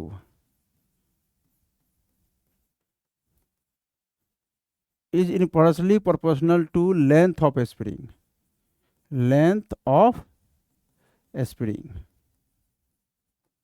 given structure में क्या है कि गिवन स्ट्रक्चर में स्प्रिंग की लंबाई पर बात नहीं कर रहा हूँ, स्प्रिंग की मटेरियल की बात कर रहा हूँ यहाँ पे, है ना। उसकी वर्लिंग की बात कर रहा हूँ, उसकी थिकनेस की बात कर रहा हूँ, समझ रहे हो, उसकी मोटाई की बात कर रहा हूँ, मतलब वो कितने रेडियस में घुमा उसकी बात कर रहा हूँ, समझ रहे हो। तो गिवन स्ट्रक्चर के लिए जो होता है, जो स्प्रिंग कांस्टेंट होता है, गिवन स्ट्रक्चर के लिए जो स्प्रिंग कांस्टेंट होता है के, वो इनवर्सली प्रोपोर्शनल टू स्प्रिंग की लंबाई। समझ में आ रहा है कि नहीं आ रहा है? ये बात समझ में आया कि नहीं आया? क्या बोला चाह रहा हूँ सुन लो। हाँ मतलब जो दे दिया, जैसे मान लो ये स्प्रिंग दे दिया, अब यही स्प्रिंग यहाँ मान लो अगर एल लेंथ का है, तो इसका स्प्रिंग कांस्टेंट अगर मान लो के मान रहा हूँ, सुनना, अब मैं यही स्प्रिंग की बात कर रहा हूँ, ठीक है, और यही अब मैं बनाने में थोड़ा सा मोटाई कम हो जाए वो मैं बात, यही स्प्रिंग की बात कर, लेकिन इसका लंबाई मान लो कि L/2 है, मान लो कि L/2 है, समझ लो, सेम स्प्रिंग है, और इसकी लंबाई अगर L/2 है, समझना बात को, अगर ये मैं बोल दूं ये L/2 है, तो अब ये स्प्रिंग कांस्टेंट बदल जाएगा और कितना हो जाएगा, 2K हो जाएगा। कितना हो जाएगा, 2K, क्योंकि जैसे ही लंबाई को कम करोगे तो स्प्रिंग कांस्टेंट बढ़ जाएगा। जैसे ही लंबाई को कम किए तो स्प्रिंग कांस्टेंट क्या हो गया, बढ़ गया। समझ में आया कि नहीं है? नहीं आया समझ में? तो वही मैं बोला L/2 किया तो कितना हो गया, 2K। ये कैसे आया, समझ में आया? नहीं आया समझ में? भाई देखो, K1/K2 कर लो, K1/K2, ध्यान से देखना, K1/K2 इक्वल टू L1/L2, यही तो लिखोगे। और ये रिलेशन है कि इन्वर्सली प्रोपोर्शनल है तो ऐसे ही लिखोगे, उल्टा लिख दिए, L2/L1 लिखना कि इन्वर्सली है तो L2/L1 करेंगे। अब देखो यहाँ पे स्प्रिंग कांस्टेंट K है, तो इसका जो लंबाई है वो नीचे लिखाएगा, है ना। अगर यहाँ पे स्प्रिंग कांस्टेंट मुझे निकालना था, मान लो कि इसका नहीं पता है, तो मैं लिख दिया, क्योंकि मैं देख लिया कि L में K है तो L/2 में सीधे दुगुना हो जाएगा, ठीक है। तो यहाँ पे मुझे निकालना तो मैं K डैश कर लेता हूँ, ठीक है। और L2 कितना रखा है, L/2 बोल दिया है। इसको जब सॉल्व करेंगे तो तुम जब देखोगे तो L से L जाएगा, है ना, ये 1/2 हो जाएगा, 2 इधर जाएगा तो K डैश बराबर कितना हो जाएगा, 2K आ जाएगा। अरे आया कि नहीं आया समझ में? 2K आ जाएगा कि नहीं आ जाएगा, बताओ, बोलो। 2K, वही 2K बोल रहा हूँ। अगर मैं बोलूँ, ध्यान सुनना, अभी जो है ना, थोड़ा फोकस रखना, जैसे मान लो कि ये स्प्रिंग है, ध्यान देना, है ना बाबू, ये स्प्रिंग है, ये देखो बहुत बड़ा स्प्रिंग ले लिया, ठीक है। इसको हम क्या किए, 3 टुकड़े कर दिए। कितने टुकड़े, 3 टुकड़े कर दिए। 3 टुकड़े कैसे कर दिए, बराबर बराबर टुकड़े किए, ऐसे ऐसे, ठीक है। ये 3 टुकड़े कर दिए। अब देखते हैं 3 टुकड़ा होता है कि नहीं है।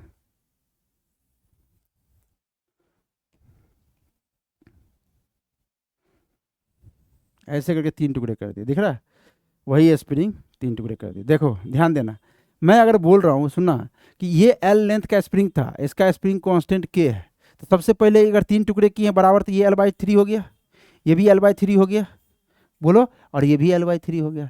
तो बताओ इस तीनों जो है, तीनों पार्ट का जो है ना अलग अलग स्प्रिंग कांस्टेंट बताओ, मतलब इसका स्प्रिंग कांस्टेंट बताओ, इसका बताओ, इसका बताओ, कितना हो जाएगा, हैं?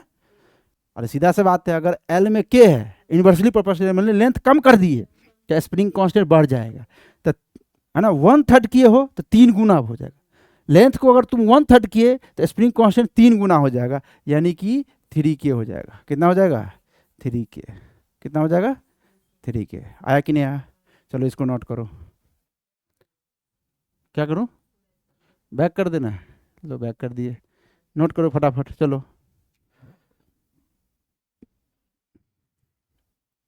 तुम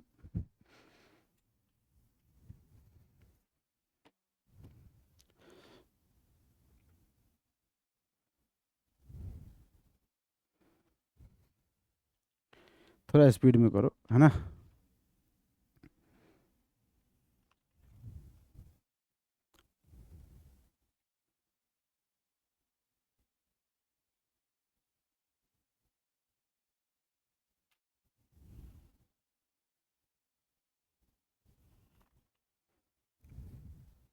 ठीक है, हो जाएगा, आगे बढ़े। देखो, चलो क्वेश्चन लिख लेते हैं ना, एक क्वेश्चन बना के दिखा दो मुझे, तो बात बनेगी, है कि नहीं। चलो एक क्वेश्चन लिखो तो, a spring of a spring constant, spring constant K cuts into 3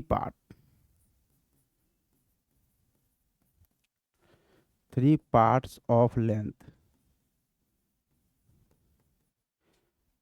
in the ratio of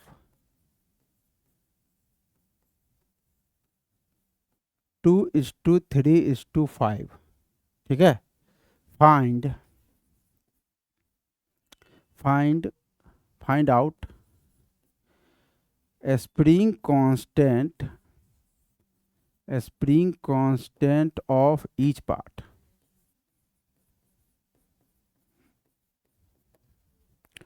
क्या लिखा मैंने? A spring of spring constant K cuts into 3 parts of length in the ratio of 2:3:5। Find out spring constant of each part. ये तुम्हारे सामने सवाल है, इसको पढ़ते तुम लिए हो, इसको बना के दिखाओ, सॉल्यूशन करके दिखाओ।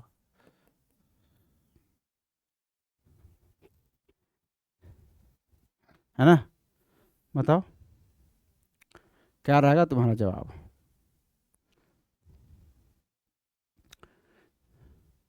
बस जो जानकारी दिया हूँ ना, उसी में से तुम्हें बताना है ना। अभी कुछ ज़्यादा हम पढ़ाए नहीं।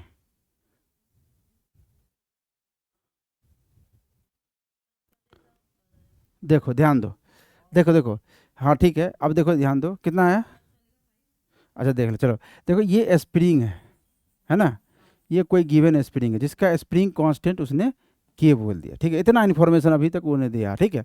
उसके बाद बोला कि भाई इसको 3 पार्ट में बांटो, 2:3:5। मतलब पहला वाला पार्ट छोटा होगा, उससे थोड़ा सा बड़ा होगा दूसरा वाला पार्ट, उससे ज़्यादा बड़ा होगा तीसरा वाला पार्ट। यानी कि ये बोला कि इसका जो रेशियो है 2:3:5 है ना, वो भी लेंथ वाइज है ना। सुनना, आप ध्यान देना। इसका मतलब है कि अगर मैं इसको 2 मीटर मानूं तो ये 3 मीटर का है, ये 5 मीटर का है। अगर मैं इसको 4 मानूं तो ये है 12 और ये है, बोलो, 20। अगर कितना मानूं, 4, तो ये 12 हो गया और ये 20 हो गया, क्योंकि 2:3:5 मेंटेन होना चाहिए ना। तो मैं क्यों ना इसको 2 मीटर मानता हूँ। इसको अगर 2 मीटर माना तो ये अपने आप 3 मीटर हो गया, और ये अपने आप कितना हो गया, 5 मीटर हो गया। समझ में आ रहा है? लेंथ हो गया। इसका मतलब 5 3 8 2 10, यानी कि ये स्प्रिंग टोटल कितने मीटर का है, 10 मीटर का है। सुनना, 10 मीटर का है। अब ध्यान से सुनना। तो इसका मतलब ये है कि इसका जो है स्प्रिंग, ये मैं देखा ना गिवन स्ट्रक्चर में क्या था कि यूनिवर्सली प्रोपोर्शनल टू लेंथ था। यानी कि मैं अगर इसको देखूं तो के इंटू एल हमेशा कांस्टेंट रहेगा। अरे समझ रहे हो कि नहीं समझ रहे हो? तो के इंटू एल का प्रोडक्ट यहाँ पर कितना है, 10K। 10K, तो 10K लाने के लिए यहाँ पे मुझे कितना के रखना होगा? यहाँ 2 है, तो अगर मैं यहाँ पर 5K रखूँ तो 5 दूना 10K हो जाएगा। यहाँ पे अगर मान लो 10K लाना है तो 10/3K कर दूँ। इसका मतलब इसका स्प्रिंग कांस्टेंट कितना होगा, 10/3K। अब इसको अगर मान लो 10 करना तो 2K, तो 5 दूना 10K, है ना। 3 से 3 कटेगा 10K, और 5 दूना 10K। ये मैं डायरेक्ट कर दिया, ठीक है, डायरेक्ट, वो भी यहाँ से यूज करके किया हूँ। अगर मान लो इसका K इंटू 10, देखो ध्यान से, K इंटू 10 इक्वल टू इसका K इंटू 10, तो इसका मान लो K डैश मान लो, नहीं पता है मुझे, इंटू 2, तो K डैश कितना आ जाएगा बताओ, 5K नहीं आ गया। ठीक उस तरह से उसमें भी कर लेंगे। बाकी मैं तो बता ही दिया कि भाई इसका जो है प्रोडक्ट 10K है, तो इसका भी 10K होना चाहिए, इसका भी 10K होना चाहिए, इसका भी 10K होना चाहिए, क्योंकि K इंटू एल कॉन्स्टेंट ही रहना है गिवन स्ट्रक्चर ऑफ, है ना। क्योंकि इसी को तो कट किए। अगर इसको कट भी नहीं किए ना, जैसे मैं बोल दिया था ना शुरू में, जैसे मान लो कि ये स्प्रिंग दिया हुआ है, ठीक है, और सेम टू सेम स्प्रिंग, इसको नहीं कट किए हैं, लेकिन सेम टू सेम स्प्रिंग जितना, अगर मान लो ये एल लेंथ का है, तो मैं अगर यहाँ से अगर L/5 लेंथ का ले रहा हूँ, ठीक है, तो इसका अगर K है तो इसका स्प्रिंग कांस्टेंट कितना हो जाएगा, इनका KL होना है, इसका हो जाएगा 5K, है ना। समझ में आ रहा है कि नहीं आ रहा है? क्योंकि L/5 किए हैं तो 1/5 किए तो 5 गुना बढ़ जाएगा ना। समझ, जरूरी नहीं कि कट ही करना, अगर कट नहीं भी किए और मैं बोलूँ सेम टू सेम स्प्रिंग को यूज किए हैं, ठीक है, खाली लंबाई बदल दिए हैं, तो स्प्रिंग कांस्टेंट बदल जाएगा। समझ में आया कि नहीं आया बताओ? आ गया समझ में? चलो इसको नोट करो, कर लिए होगे, आगे बढ़ते। देखो यहाँ पे ध्यान देना। अरे बना ही तो लिए होगे, बहुत भारी सवाल थोड़ी था, समझना बात को। ये भैया स्प्रिंग है, ठीक है, ध्यान देना। मान लो मैं इस स्प्रिंग को पुल कर रहा हूँ, ऐसे करके पुल किया, दूसरा भी स्प्रिंग है, इसको भी पुल कर रहा हूँ, पुल कर रहा हूँ मतलब यहाँ से ऐसे करके उंगली से ऐसे करके पुल कर रहा हूँ। तो पुल करने में इसमें जो है ना एलोंगेशन होगा या कंप्रेशन होगा, ये बताना है।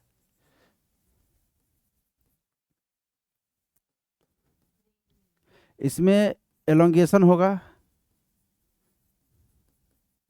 या कंप्रेशन होगा। अगर होगा तो दोनों सेम होगा।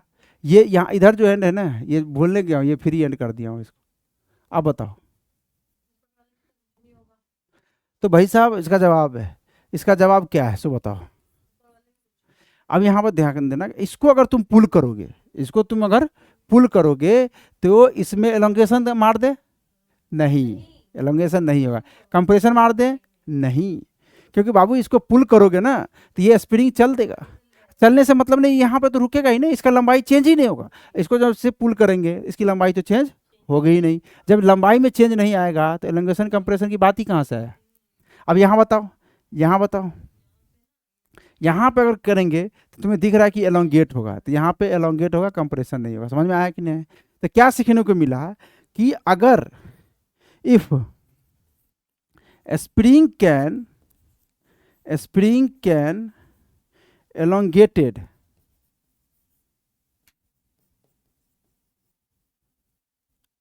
या compressed, हाँ,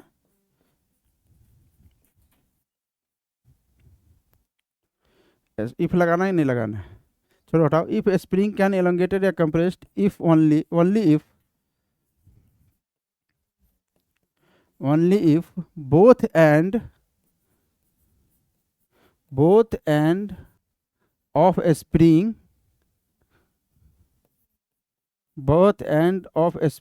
are connected with inertial support। Inertial का मतलब समझते हो? नहीं समझते हो? इनर्शियल का मतलब मास है ना, दोनों तरफ मास का सपोर्ट होना चाहिए। इनर्शियल का मतलब क्या है? नहीं अभी फिलहाल समझो, मास है ये। क्या है ये? मतलब दोनों तरफ जो है ना मास से कनेक्ट नहीं, इधर तो मान लो खींच रहे थे, मास से कनेक्ट हो गया, इधर फ्री एंड था, इसमें एलोंगेशन कंप्रेशन नहीं होगा, यानी स्प्रिंग फोर्स जनरेट नहीं हो। नीचे में देखो दोनों एंड कनेक्ट होना बहुत जरूरी है। दोनों एंड कनेक्ट है कि नहीं है? ये फ्री नहीं है, यहाँ पुल कर रहे हैं, पुल कर रहे हैं। बाद में मत बोल देना, पुल कर रहे हैं। समझ में आया कि नहीं है? बताओ। यहाँ इफ ने द स्प्रिंग कर दो, ज़्यादा अच्छा रहेगा। इफ मतलब क्या है यहाँ पर? अगर थोड़ी है, सीधा बात है कि स्प्रिंग एलोंगेटेड कंप्रेशन हो सकता है कब? जब दोनों एंड कनेक्ट हो इनर्शियल सपोर्ट से। आया कि नहीं आया? आ गया? यानी कि मैं ये बोल रहा हूँ कि अगर जो है ना, मैं ये बोल रहा हूँ, ध्यान से सुनना, कि मैं यहाँ पे ऐसे करके स्प्रिंग लटका दूँ, आप बताओ यहाँ पर मास ऐसे लटका दूँ, तो क्या अभी इसमें एलोंगेशन कंप्रेशन है? इसमें है या नहीं? अभी अभी है, क्योंकि मास लटका है। देखो दोनों एंड कनेक्टेड है, और दोनों एंड कनेक्टेड है तो ये भारी एम जी लगेगा नीचे, तो इसको क्या होगा? नीचे लेके आ जाएगा। जैसे नीचे लेके आ जाएगा तो इसमें क्या हो जाएगा? एलोंगेशन होगा, और एलोंगेशन होगा तो स्प्रिंग फोर्स जनरेट हो जाएगा। समझ में आ रहा है कि नहीं आ रहा?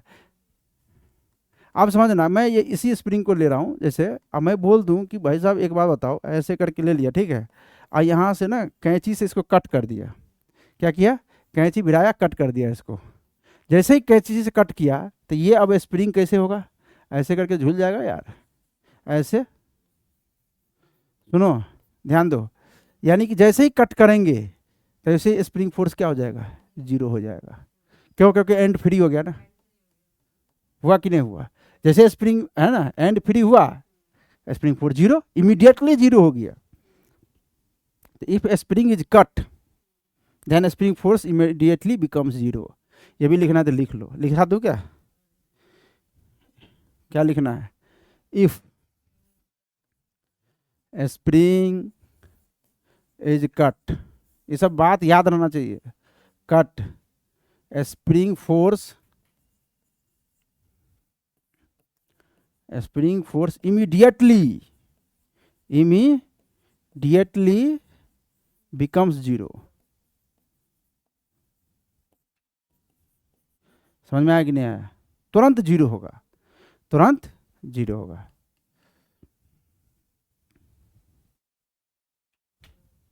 इमीडिएटली में डबल एम होगा ना,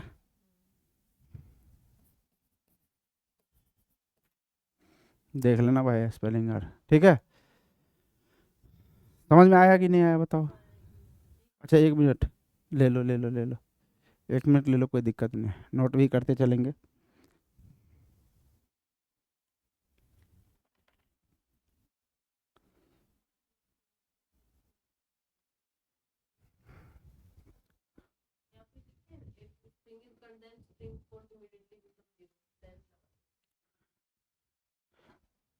देन लगा दिया है ना, देन, चलो कोई दिक्कत नहीं, ध्यान लगा लो, कुछ कुछ सुधार कर लो खुद से, चलो आगे बढ़ें।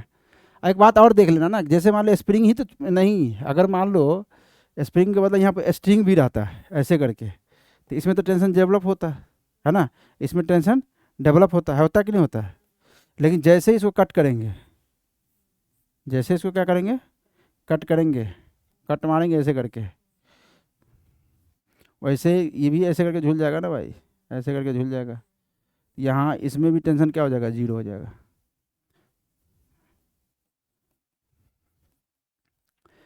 कन्फ्यूजन अभी आएगा, देखो आगे बढ़ाएं।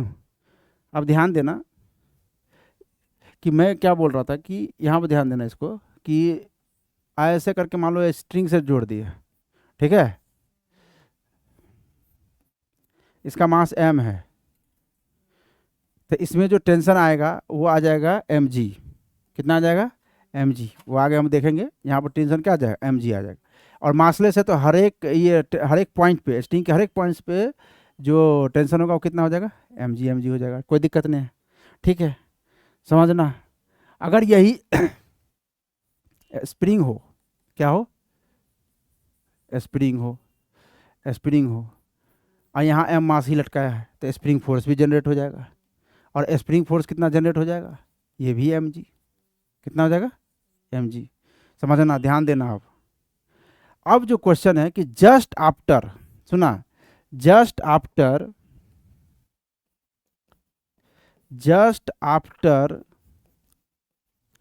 Placing a smaller block on hanging block, पहले से जो हैंगिंग कर रखा है hanging block, just after placing a smaller block on hanging block, या मैं स्मॉलर ब्लॉक क्यों बोल रहा हूँ, जस्ट आफ्टर प्लेसिंग ब्लॉक, ठीक है, जिसका मास m ले रहा हूँ, ठीक है, ऑन हैंगिंग ब्लॉक, तुम्हें बताना है टेंशन और स्प्रिंग फोर्स क्या होगा वो बताना है। समझ में आया कि नहीं है, क्या बोल रहा हूँ मैं, टेंशन जो है क्या बताना है, सिचुएशन समझ में आया कि नहीं है, सिचुएशन क्या है कि जैसे ये देखो, ये ऐसे करके था, ये m मास का था, हमने क्या किया, एक m मास का ब्लॉक इस पे रख दिया ऐसे करके, समझना बात को। अब मैं पूछ रहा हूँ कि देन टेंशन बिकम्स, इसमें पूछ रहा हूँ देन टेंशन, इसमें टेंशन कितना हो जाएगा, और दूसरा है कि स्प्रिंग है,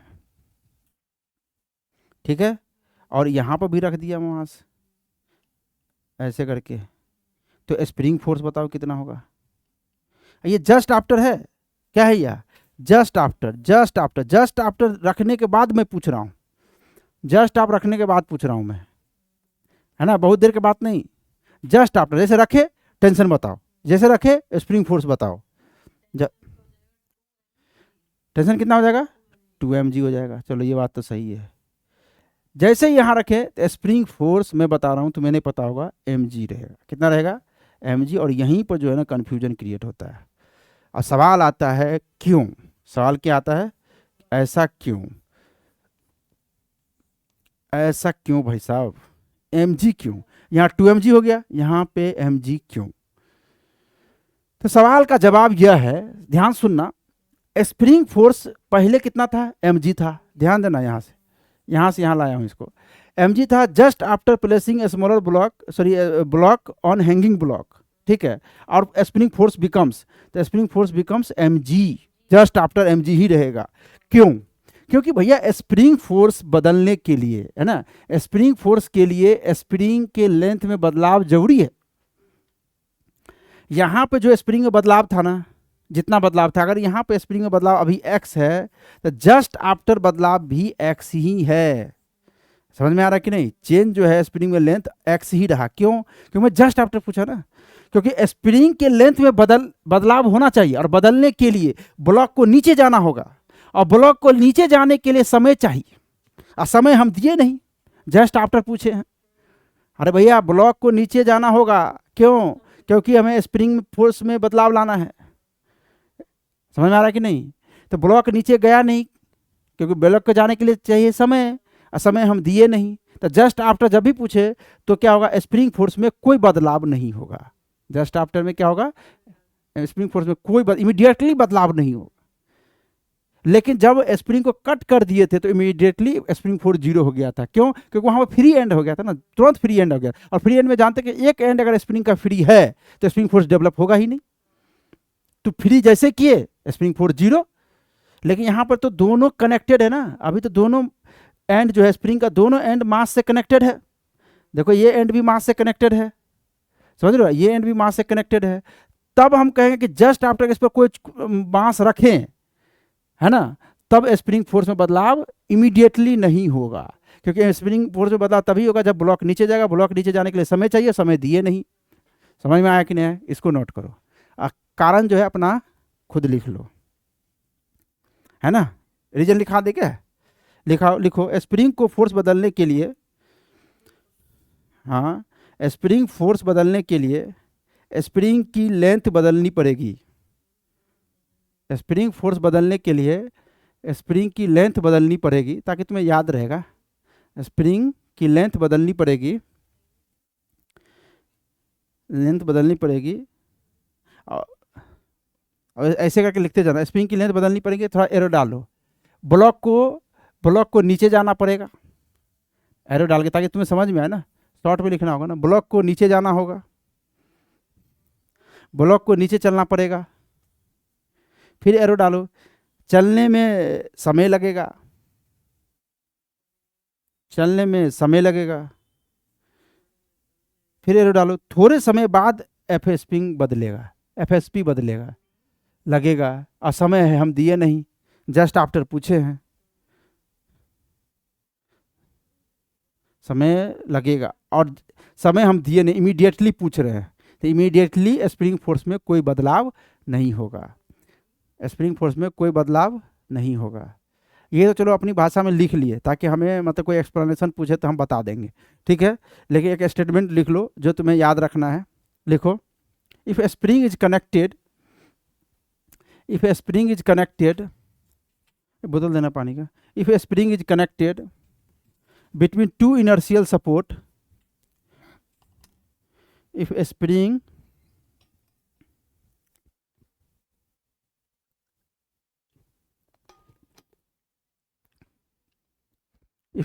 is connected between two inertial support,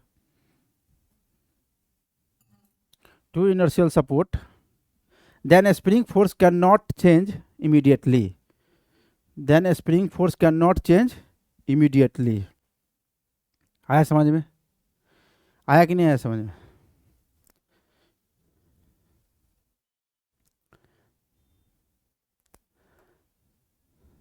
but string can change force immediately.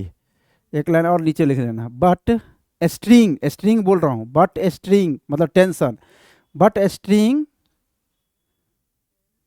Change force immediately. क्या मतलब कैन चेंज फोर्स इमीडिएटली? समझ में आएगा? देखो ना यहाँ, जैसे कहाँ गया, ये देखो तुरंत चेंज कर दिया, ये इमीडिएटली चेंज कर देता है। देखो क्या हो गया, है ना? एम रखे तुरंत 2mg हो गया। आया कि नहीं आया? अरे आया कि नहीं आया समझ में? चलो हम कॉम्बिनेशन ऑफ, अगला हेडिंग डालो, combination of spring, combination of spring डालो।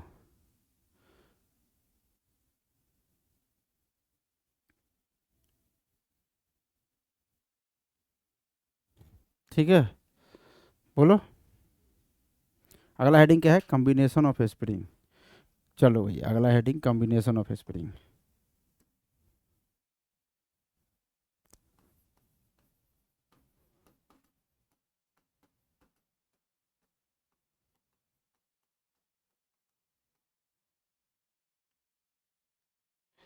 देखो सीरीज कॉम्बिनेशन फर्स्ट जो हम लोग पढ़ेंगे वो है सीरीज कॉम्बिनेशन।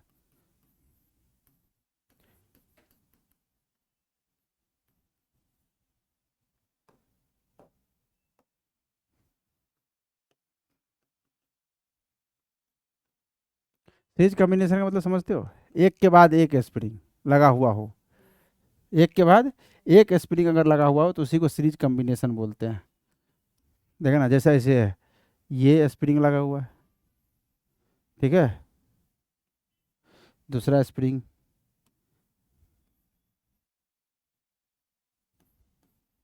इसको बोलते हैं सीरीज कॉम्बिनेशन। और तीसरा स्प्रिंग चौथा पांचवा ऐसे लगा हो, एक के बाद एक, एक के बाद एक, तो उसको हम लोग क्या बोलते हैं बताओ, सीरीज कॉम्बिनेशन में। इसका स्प्रिंग कांस्टेंट मान लो K1 है, इसका स्प्रिंग कांस्टेंट है K2। अब क्या है कि इसमें मैं ये क्यों बना रहा हूँ, मैं ये चाहता हूँ कि एक एक ही स्प्रिंग हो, मतलब मान लो बहुत सारा स्प्रिंग सीरीज में लगा हुआ है, उसके बदले में मैं एक स्प्रिंग चाहता हूँ, है ना।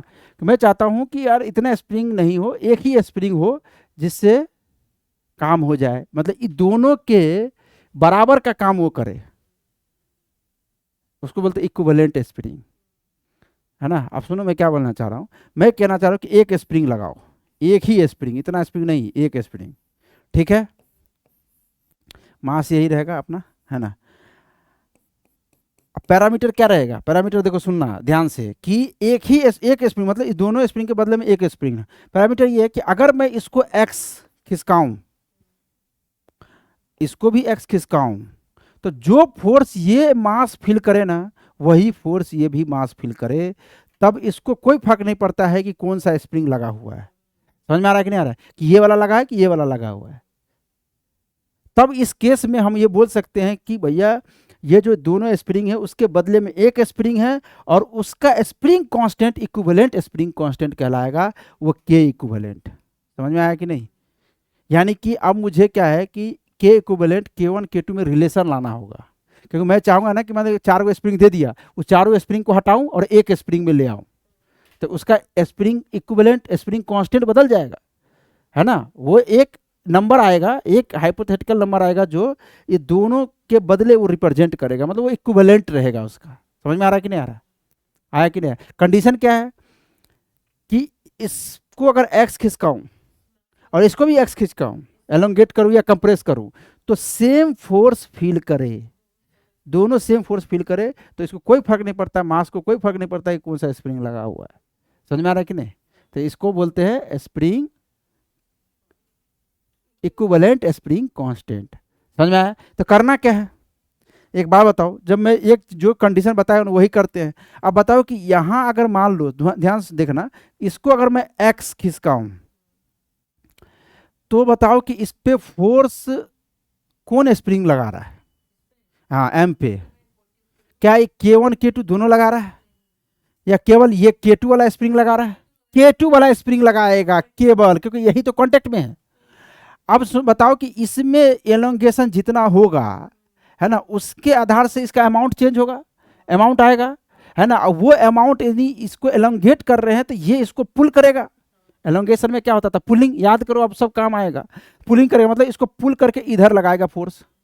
कितना लगाएगा, तो पहले भाई ये अगर स्प्रिंग फोर्स लगा रहा था K2 तो आएगा ही आएगा, और यहाँ पे जो अमाउंट जो है, यहाँ पे जो चेंज इन लेंथ आएगा, वो भी चेंज इन लेंथ इसमें, किसमें, K2 में। K2 में अगर मुझे चेंज इन लेंथ पता चलेगा, वही मैं यहाँ पे लिखूंगा। क्या मैं लिख दूं x, क्या मैं लिख दूं, क्या मैं बोल दूं कि ये जो स्प्रिंग है, जो ये पिंक कलर का स्प्रिंग है, क्या उसमें चेंज इन लेंथ x आया है। कैसे x क्यों नहीं आया, क्योंकि अगर हम बोल सकते हैं कि अगर ये इसके इधर जाने से, इसके x जाने से इसमें अगर x का इलोंगेशन है, तो इसका मतलब ये स्प्रिंग कहीं नहीं गया है, तो गलत है ना। ऐसा तो है नहीं कि इसको खिसकाएंगे तो ऐसा नहीं कि दोनों में इलोंगेशन आएगा, दोनों में आएगा यार, ये कैसे रुक जाएगा, ये क्या है, इसको कौन पकड़ कर रखा हुआ है रुक जाएगा, ये दोनों में इलोंगेशन आएगा। इसका मतलब मुझे नहीं पता कि इसमें कितना इलोंगेशन है, मुझे नहीं पता इसमें कितना इलोंगेशन है। अरे समझ में आ रहा है कि नहीं आ रहा है। और जब नहीं पता है तो अप्रोच क्या होता है, क्या मान लेते हैं, कुछ मान लेते हैं कि इसमें एलोंगेशन जो है, इसमें जो एलोंगेशन है वो x1 है, इसमें एलोंगेशन x2 है। अरे समझ में आ रहा है कि नहीं आ रहा है। अगर मान लो इसमें x1 है, इसमें x2 है, ध्यान से देखना, और एक बात और, इसका मतलब है कि यही दोनों मिला के एक्स होगा, क्योंकि एक्स अगर लेके गए हो तो दोनों का जो एलोंगेशन का जो सम होगा वो तो एक्स के बराबर ही होगा। तो मैं ये तो लिख ही सकता हूं कि x1 प्लस x2 एक्स के बराबर होगा, इसमें तो कोई दिक्कत नहीं है। इसको ऐसे भी समझ लो, जैसे मान लो बोला कि इसमें एक्स एलोंगेशन हुआ, तो ये वाला जो पॉइंट है देखना जहां पर कनेक्शन है, इसका मतलब ये वाला पॉइंट इधर एक्स गया, x1 गया होगा। अरे समझ में आ रहा है कि नहीं आ रहा? और ये दावे के साथ x माइनस x1 गया होगा। यहां से भी निकाल सकते हैं कि x2 में कितना होगा, x minus x1, x minus x1, ठीक है, वो कोई दिक्कत नहीं। अब लेकिन छोड़ो वो तो ठीक है, मैं निकाल दूंगा इसमें कितना इसमें कितना। अब मुझे इतना पता चल गया ना कि मैं अगर मैं जान गया कि देखो ये x2 गया है, ये x2 एलोंगेशन हुआ है, इसका मतलब इस पे जो फोर्स आया वो k2 इंटू x2 आया है। अब बताओ इस ब्लॉक को x लेके गए इधर, तो इसमें एलोंगेशन कितना आया, ये तो सिंगल स्प्रिंग है, तो इसमें तो एलोंगेशन x का ही आएगा। इसमें कितना एलोंगेशन आएगा, इसमें तो एलोंगेशन कितना का आएगा बताओ, इसमें तो एलोंगेशन x का आएगा, इसमें तो कोई दिक्कत नहीं है। अगर इसमें x का आया है तो इसमें जो स्प्रिंग फोर्स यहाँ पर लगेगा FSP, वो कितना हो जाएगा, k इंटू यानी k इक्विवेलेंट इंटू एक्स। मैं बोल रहा हूँ कि ये फोर्स यानी कि ये ब्लॉक जो फोर्स फील कर रहा है वही ये भी ब्लॉक फील कर रहा है, यानी कि मैं ये बोल रहा हूँ कि k2x2 है ना, क्या बोल रहा हूँ मैं, k2x2 जो है वो k इक्विवेलेंट इंटू एक्स के बराबर। आया कि नहीं आया समझ, ए बाबू समझ में आया कि नहीं आया? अगर ये समझ में आ गया है तो आगे बढ़ते है कि नहीं। आप बताओ कुछ कि इसमें कितना एलोंगेशन हुआ, इसमें कितना एलोंगेशन हुआ। एक बात और बता, एक और मैं प्रॉपर्टी यूज करना चाहता हूं कि स्प्रिंग मासलेस है। स्प्रिंग मासलेस है तो स्प्रिंग में एक खास बात है कि जब स्प्रिंग मासलेस है तो थ्रू आउट द स्प्रिंग जो है स्प्रिंग फोर्स सेम होता है। नहीं आ रहा समझ में, यानी कि ये k1 x1 क्योंकि इसमें x1 एलोंगेशन है तो इस इसमें स्प्रिंग फोर्स कितना डेवलप हुआ, k1 x1, इसमें कितना हुआ k2 x2, वो दोनों बराबर है, वो दोनों क्या है बराबर, यानी कि मैं ये बोल सकता हूं कि k1 x1 equal to k2 x2। अरे यार नहीं समझ में आया? तो तीन चीज तो तुम लिख सकते हो कि नहीं लिख सकते हो, इस तीनों को यूज करके, इस तीनों को यूज करके हमें क्या करना है, के इक्विवेलेंट k1 और k2 में रिलेशन लाना है, सीधी सी बात है। फटाफट कर देते हैं, अब समझ में आ गया, समझने वाली बातें तो खत्म हो चुकी है, समझने वाली बातें खत्म हो चुकी है, सीधा सीधी अब सॉल्व करते हैं। भैया मैं x2 निकाल लेता, क्योंकि x2 यहाँ पर निकाल के रख दूंगा तो मुझे निकल के आ जाएगा, ठीक है। तो x2 निकालने के लिए मैं x1 को यहाँ पर से रिप्लेस कर दूं, जिसको मैं लिख सकता हूं कि ये k2 x2 upon k1 plus x2 बराबर x, और यहाँ से x2 कॉमन ले लो तो इधर जाएगा, एलसीएम लेंगे तो k2 plus k1 upon k1, k2 plus k1 upon k1, k1 उधर जाएगा। तो मैं डायरेक्ट अगर मैं लिखना चाहता हूँ तो x2 बराबर लिख सकता हूँ k1x अपॉन, बोलो, k2 प्लस k1। नहीं आया ना समझ में, ये बात आया कि नहीं आया? नहीं तो इसको सॉल्व करना आ जाएगा, किसको किसको, इसको सॉल्व करना, x2 कॉमन ले लेना, तो x2 कॉमन तो k2 अपॉन k1 प्लस 1 नहीं प्लस 1, तो यहाँ से एलसीएम लेंगे ना यार, इधर जाएगा तो k2 plus k1 upon k1, तो k1 इधर चला जाएगा और k2 प्लस k1 नीचे आ जाएगा तो x2 निकल के आ जाएगा। इस x2 को यहाँ रखो, क्या बोल रहा हूँ मैं, क्या था k2 x2 equal to k equivalent into x, और k2 और x2 कितना निकल के आया, तो x2 निकल के आया मुझे k1 है, क्या निकल के आया, x2 क्या निकल के आया, k1x upon k1 plus k2, k1x upon k1 plus k2, k equivalent into x. आया कि नहीं आया समझ में? कट पीट मचा दो, x से x गया दोनों तरफ, तो k इक्विवेलेंट निकल के आ गया मुझे, क्या निकल के आ गया, k1 k2 upon k1 plus k2। समझ में आया कि नहीं आया? ये निकल के आ गया। अब इसको और थोड़ा जनरलाइज करूं, मैथ का यूज करूं, तो इसको मैं लिख सकता हूँ 1 upon k equivalent equal to 1 upon k1 plus 1 upon k2। समझना, अगर 3 स्प्रिंग होता है तो यहाँ पर 1 upon k2 k3 plus 1 upon k4 ऐसे चलता चला जाता। नहीं आ रहा समझ में?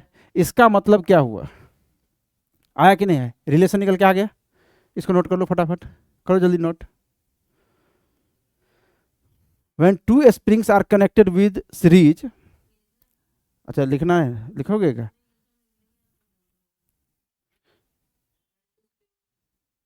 ये पहले नोट करो तो सही।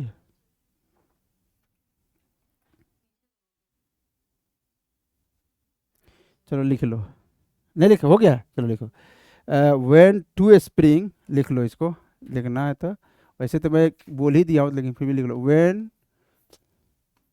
When two spring, when two spring connected with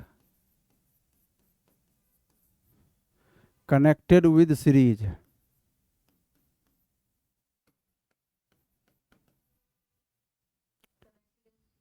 connected with series, series से कनेक्ट, कोई दिक्कत नहीं है। Then we can replace them by a single spring.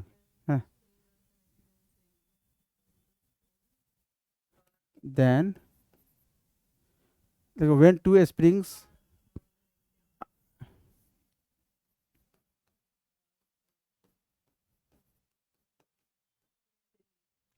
With series, then replace, हाँ विद सीरीज लिखो ना, कोई दिक्कत नहीं है। Then replace, then replace by, नहीं देन नहीं लिखो। When two spring are connected with series, हाँ लिख दो। Then replace them by single spring, by single spring of spring constant के equivalent such that k equivalent 1 upon k equivalent equal to 1 upon k1 plus 1 upon k2। ठीक है, ऐसे लिख लो।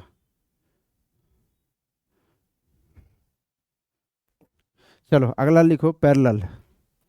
Second क्या हो जाएगा? Parallel combination.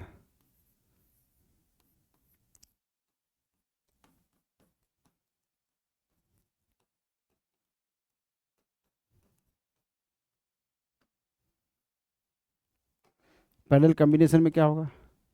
ऐसे होगा, देखो ध्यान से देख लेना।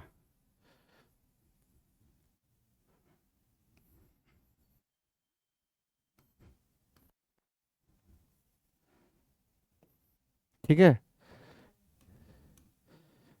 ये k1 हो गया, ये k2 हो गया। इसमें तो कुछ करना नहीं, जो समझाया था वही करना है यहाँ पे। अब बताओ, इसको तुम क्या करना है? रिप्लेस करोगे नहीं करोगे? सिंगल स्प्रिंग से रिप्लेस कर दो, है ना। तो इसका के इक्विवेलेंट निकालना होगा तुम्हें। मास इसका एम रखे हो तो इसका भी मास एम रखना होगा, है ना।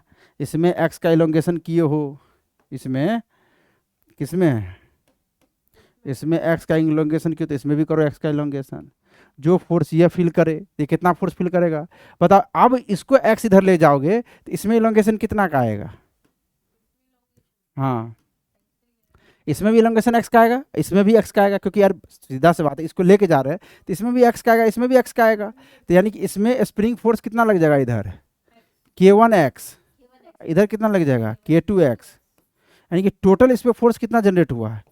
k1x plus k2x। और इस पे स्प्रिंग फोर्स कितना जनरेट हुआ? k equivalent x, k equivalent into x, जो बराबर होना चाहिए, है कि नहीं। तो यहाँ पर जब कट करेंगे एक्स एक्स तो इसमें तो सिंपल आ गया, इसका डेरिवेशन तो बहुत सिंपल आ गया कि के इक्विवेलेंट याद करना है तुम्हें बस, है ना। ये तो याद रहना ही चाहिए। के इक्विवेलेंट कितना आ गया? k1 प्लस k2, और 3 होता तो प्लस k3। आया कि नहीं आया समझ में? फटाफट नोट करो तो, कितना देर हो गया।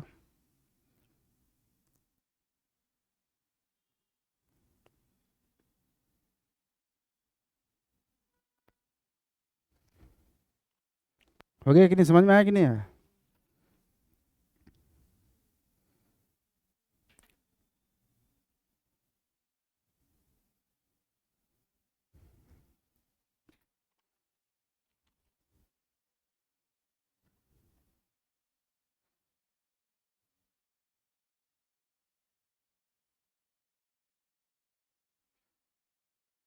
हो गया।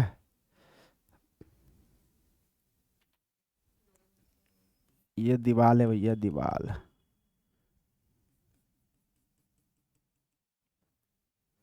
पीछे भी दीवाल था क्या? दीवाल आर दे रहे हैं कि नहीं दे रहे हैं? सब दे रहे हैं, चलो चलो नोट करो, करो जल्दी जल्दी, तेरा हाथ चलाओ।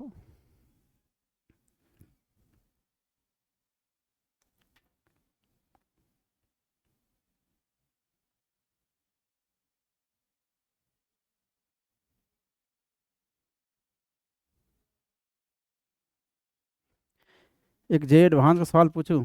बस नाम का है जे एडवांस, लेकिन अगर तुम्हारा कॉन्सेप्ट क्लियर होगा ना तो बहुत जल्दी ही सॉल्व कर दोगे उसको। समझ रहे हो? अभी तो स्प्रिंग के बारे में जान रहे हैं, स्प्रिंग के बारे में और हम देखो, स्प्रिंग का डिटेल तो हम जान गए, ठीक है।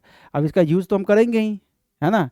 इतना ही प्रॉपर्टी का यूज करना है मुझे, तो यूज़ तो हम करते रहेंगे, है ना। दिमाग में तो इतना रहना चाहिए कि नहीं रहना चाहिए, सो बताओ, बोलो।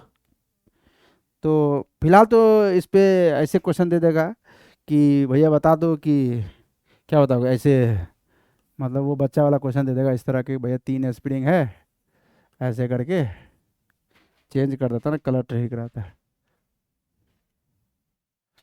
ऐसे, ऐसे, ठीक है। यहाँ ब्लॉक लगा दिए, ठीक है। अब यहाँ पर बोलेगा कि भैया ये जो है ना, इसको 5K मान लो, है ना, इसको 3K मान लो, इसको K मान लो। अब इसका इक्विवेलेंट निकालो, एक स्प्रिंग बना के इक्विवेलेंट निकालो, तो कैसे निकालोगे? तो ये सब सिंपल तो कर ही लोगे ना, कि ये 1/K इक्विवेलेंट हो जाएगा 1/5K plus 1/3K plus 1/K। इसको सॉल्व कर लोगे नहीं कर लोगे? कितना आ जाएगा, सॉल्व करने आता है? ये आ जाएगा 15K, तो ये आ जाएगा 3 प्लस, ये आ जाएगा 5 प्लस, ये आ जाएगा 15। ये सॉल्व करने आता है कि नहीं आता है? अब यहाँ पर सॉल्व करोगे तो कितना आ गया, 15 5 20 23। तो के इक्वलेंट कितना हो जाएगा, पलट दो, के इक्वलेंट कितना हो जाएगा 15K/23। समझ में आया कि नहीं? के इक्वलेंट पूछा था ना, क्योंकि 1/K इक्वलेंट थोड़ी पूछा है।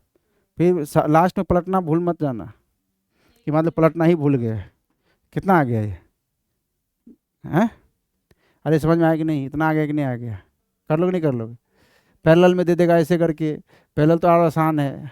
ऐसे दे देगा भैया लो, पैरेलल दे देगा ऐसे करके, 2 स्प्रिंग ऐसे करके दे देगा, कहेगा ये देखो पैरेलल में है। समझो? अगर ये दे देगा 3K है, ये देखो 5K है, तो इसका एक स्प्रिंग अगर बनाना चाहते हो तो कितना हो जाएगा? ये तो सिंपल है, इसका तो बता दो ओरली, इसका तो बता दो ओरली कितना हो जाएगा। अरे बताओ तो सही, अभी बताओ कितना हो जाएगा। 8K बता देंगे क्या, 8K हो गया, सीधी सी बात है। पैरेलल में है तो पैरेलल में देखना पड़ेगा तुम्हें, पता है कि नहीं? पैरेलल ये क्या है, ये बताओ, ये कनेक्शन बताना क्या है।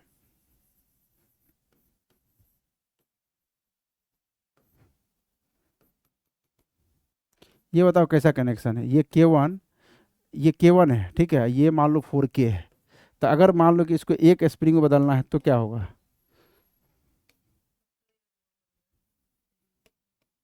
कैसा लग रहा है, सीरीज है पैरेलल?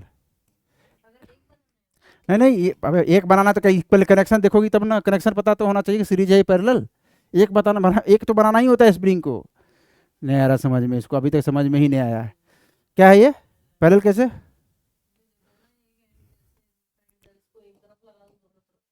हैं?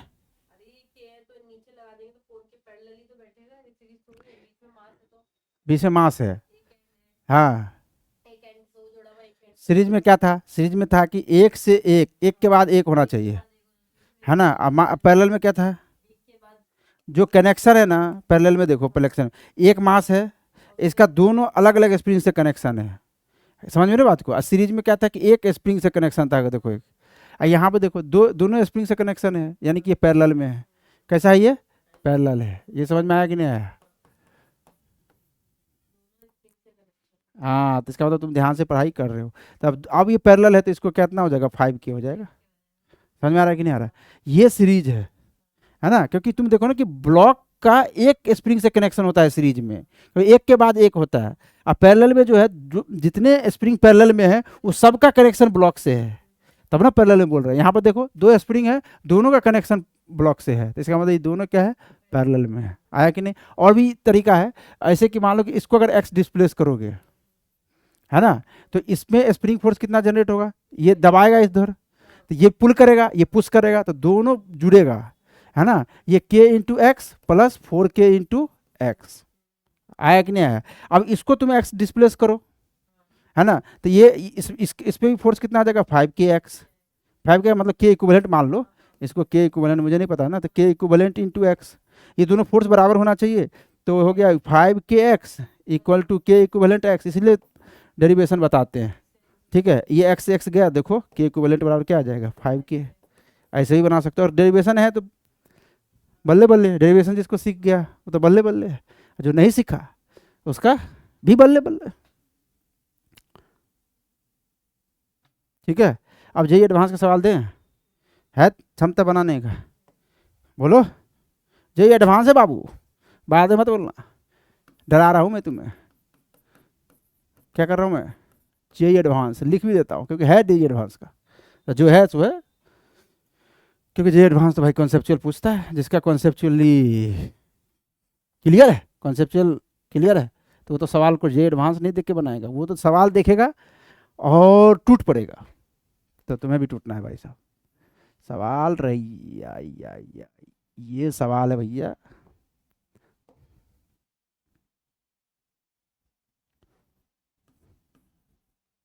यहाँ पे जो पॉइंट है इसको पॉइंट के ए मान, कनेक्शन पॉइंट के ए मान, ठीक है। जे एडवांस का सवाल है, किसका सवाल है, कर लोगे नहीं कर लोगे,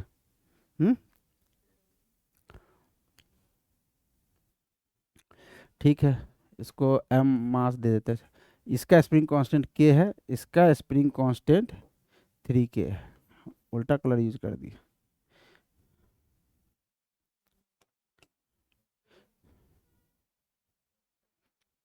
चलो लिखो, if block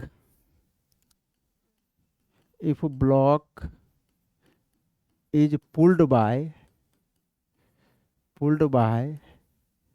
distance a,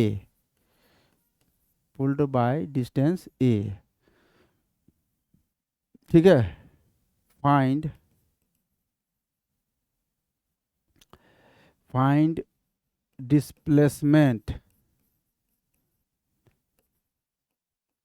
displacement of joining point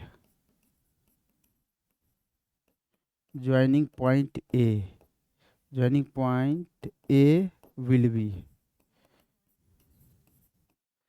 exact language क्या था, if block is pulled by distance A then joining point A will be displaced by, ठीक है। Find displacement of joining point A will be, हाँ ले नहीं, ये बता ही देता है, ये ऐसे करके ए डिस्प्लेस्ड किया गया, तो ये जो पॉइंट है ना, ये पॉइंट ए है, इसका डिस्प्लेसमेंट बता रहा है तुम्हें, सिंपल सवाल ये है ना। सवाल भी समझा ही दिया तुम्हें, अब तुम्हें जो है सो दिमाग लगाओ, जितना लगा सकते हो, है ना, इतना ही में से लगाना जितना है, उससे ज़्यादा मत लगा देना। अजय एडवांस का सवाल फिर से डरा रहा हूँ मैं, थोड़ा जल्दी करो।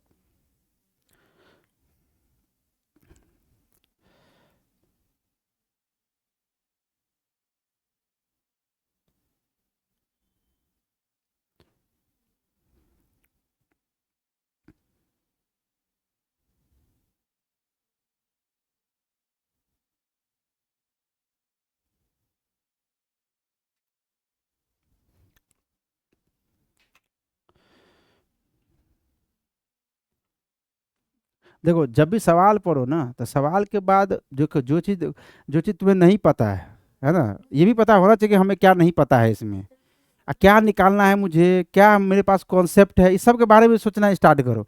ये ना कि भाई सवाल क्या है, कहाँ का है, ये सब मत सोचो, और ये सब सोचोगे तो सवाल नहीं बनेगा, है ना। हमें क्या पता है, हम स्प्रिंग के बारे में क्या जानते हैं, हम स्प्रिंग के बारे में क्या जानते हैं यार, जो बताओ तो, सीधी बात है। एक बात बताओ कि ये सवाल है, ठीक है, अब बोला कि भैया इसका डिस्प्लेसमेंट, अब मुझे इतना पता है कि इसको इधर खींचेंगे तो इसमें भी इलोंगेशन आएगा, अभी बताया था, इसमें भी इलोंगेशन आएगा।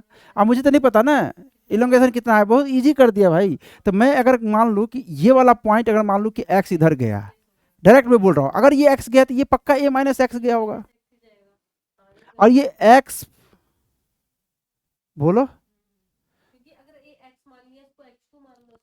किसको, अरे नहीं भाई, कितना कौन कितना नहीं जाएगा? एक बात बताओ, सुनो, एक बात ध्यान देना, ये मैं बोल रहा हूँ एक्स गया, ठीक है, और टोटल ये ए गया था, तो एक्स इधर चला दोगे तो ए माइनस एक्स ही तो ये गया होगा आगे। नहीं आ रहा समझ में?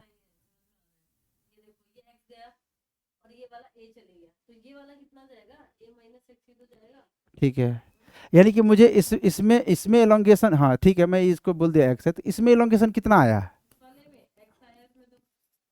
इसमें एलोंगेशन क्या आया? एक्स। तो इसमें एलोंगेशन कितना का है? इतना पता है ना तुम्हें? और ही बहुत तरीका बताऊंगा तुम्हें। ये ए माइनस एक्स गया, कोई दिक्कत? और दूसरा मैं प्रॉपर्टी क्या बताया था कि अगर ये नहीं बताएगा तो पहले मासलेस तो है ही, ठीक है, और मासलेस स्प्रिंग में खास बात है कि फोर्स जो है ना सेम होता है। तो इसमें अगर एक्स का इलोंगेशन आया है तो इसमें स्प्रिंग फोर्स कितना का जनरेट हुआ होगा? के इंटू एक्स का, बड़ा, और वो बराबर होगा 3k इंटू ए माइनस एक्स का। और तुम्हारा सवाल का जवाब क्या है सो बताओ? एक्स, क्योंकि मैं बताना कि एक्स डिस्प्लेस हुआ, तो यही तो पूछा कि इस पॉइंट, ये पॉइंट कितना इधर गया, या इसमें एलोंगेशन कितना आया, वो सवाल पूछा कि ये वाला पॉइंट कितना आगे डिस्प्लेस किया, तो ये जितना करेगा उस वही तो इसमें एलोंगेशन है। नहीं आ रहा समझ में? अब इसको सॉल्व करो, आंसर आएगा के से के गया, तो क्या आ जाएगा? X equal to 3a minus 3x, तो 4x बराबर कितना हो गया? 3a, तो x बराबर कितना हो गया? 3a/4।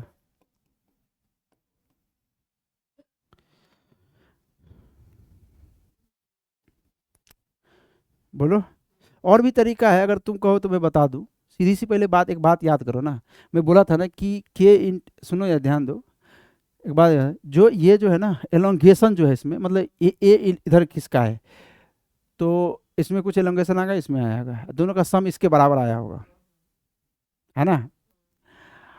अब ये खास बात है कि जो इसका स्प्रिंग कांस्टेंट ज़्यादा है ना उसमें कम एलोंगेशन आया होगा। वो इन्वर्स वाला याद है थोड़ा बहुत? हाँ, तो ऐसे ये ऐसे बढ़ता है कि ये जो ए है ना, ए वो ये जो इस रेशियो में बता 3:1 रेशियो में बढ़ जाएगा। इसका जो डिस्टेंस आएगा ना, मतलब एलोंगेशन, वो 3:1 में बटेगा, ठीक है। तो टोटल इसको 4 टुकड़ा करना होगा और इसको 3 पार्ट देना होगा, इसको और इसको 1 पार्ट देने में, तो इसमें जो एलोंगेशन आया होगा वो इतना ही आया होगा। देखो आगे देख 3a/4, हाँ इसमें आएगा, तो देखो a/4 टोटल पार्ट्स हो गया, इसको कितना पार्ट्स मिलेगा? 1 पार्ट्स, तो a/4, इसमें a/4 एलोंगेशन होगा, इसमें 3a/4 एलोंगेशन होगा। समझ में आया कि नहीं आया? नहीं आया ना समझ में? तो कम आया। और दूसरी बात ये भी है ना कि यार मैं बोला था कि स्प्रिंग फोर्स सेम ही होगा, यानी कि इसका एलोंगेशन इंटू स्प्रिंग कांस्टेंट, इसका एलोंगेशन इंटू स्प्रिंग कांस्टेंट क्या आएगा? सेम आएगा। इससे भी इससे भी बना सकती हो। एक सवाल ही दे देता हूँ दूसरा, जैसे कि मान लो, नहीं नहीं सुनो सुनो, एक मैं सवाल दे देता हूँ, ये तो ये समझ में आ गया ना तुम्हें?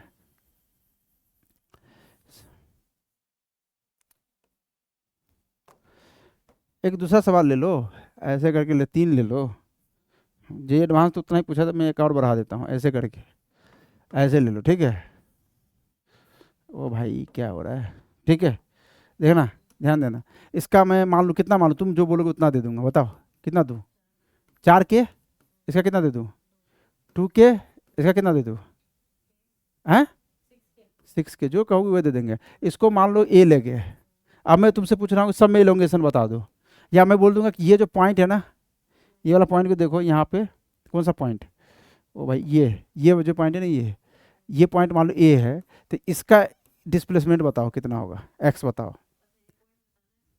अरे वही सवाल था ना पीछे, इसमें और जोड़ दिए। तो देखो तुम्हें मैं बता देता हूँ, सुनना, एक तो तरीका वही है ना, लेकिन बेसिक तरीका, अब मैं एक तरीका ये बता रहा हूँ, सुनो ना यार, जितना एलोंगेशन मान, इसमें कुछ एलोंगेशन आया होगा, इसमें कुछ आया होगा, इसमें कुछ आएगा, सबका स्प्रिंग जो सॉरी स्प्रिंग मासलेस है, तो सब में फोर्स सेम होगा। अरे जो भी फोर्स इसमें डेवलप होगा वो इसमें होगा, इसमें होगा। यानी कि मैं ये बोलूँगा, अगर ये बोल रहा हूँ कि ये, सुनना क्या बोल रहा हूँ मैं, है ना? मैं अगर बोल रहा हूँ कि सुनो, अगर मैं बोल रहा हूँ कि इसमें एक्स गया है, एलोंगेशन हुआ, ठीक है, तो नहीं तो सीधे बोल दो कि इसमें x1 गया, इसमें x2 एलोंगेशन हुआ, इसमें x3 आया। समझ में आ रहा कि नहीं आ रहा? तो 4k into x one equal to आ जाएगा 2k into x 2 equal to आ जाएगा 6k इंटू एक्स 3, है ना।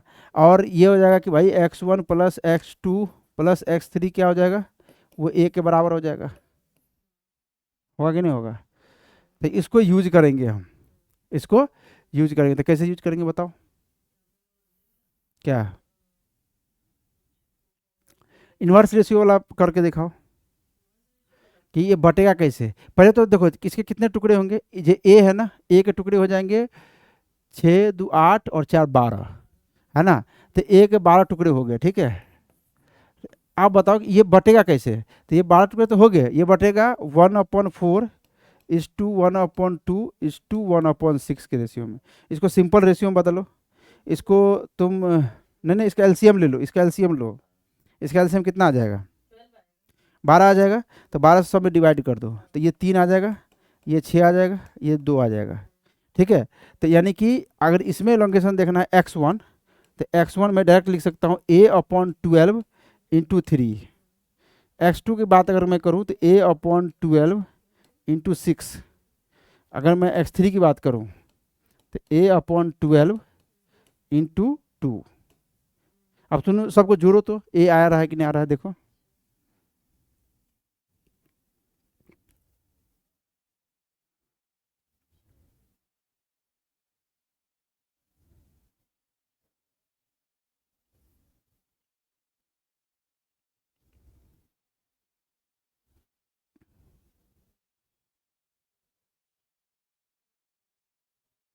कितना आया ये देखो ना, a/2 आया। x1 कितना है, a/4, ये a/2 और ये a/6। तो जोड़ दो। नहीं आया समझ में? एक काम करो, देखो ये हो गया।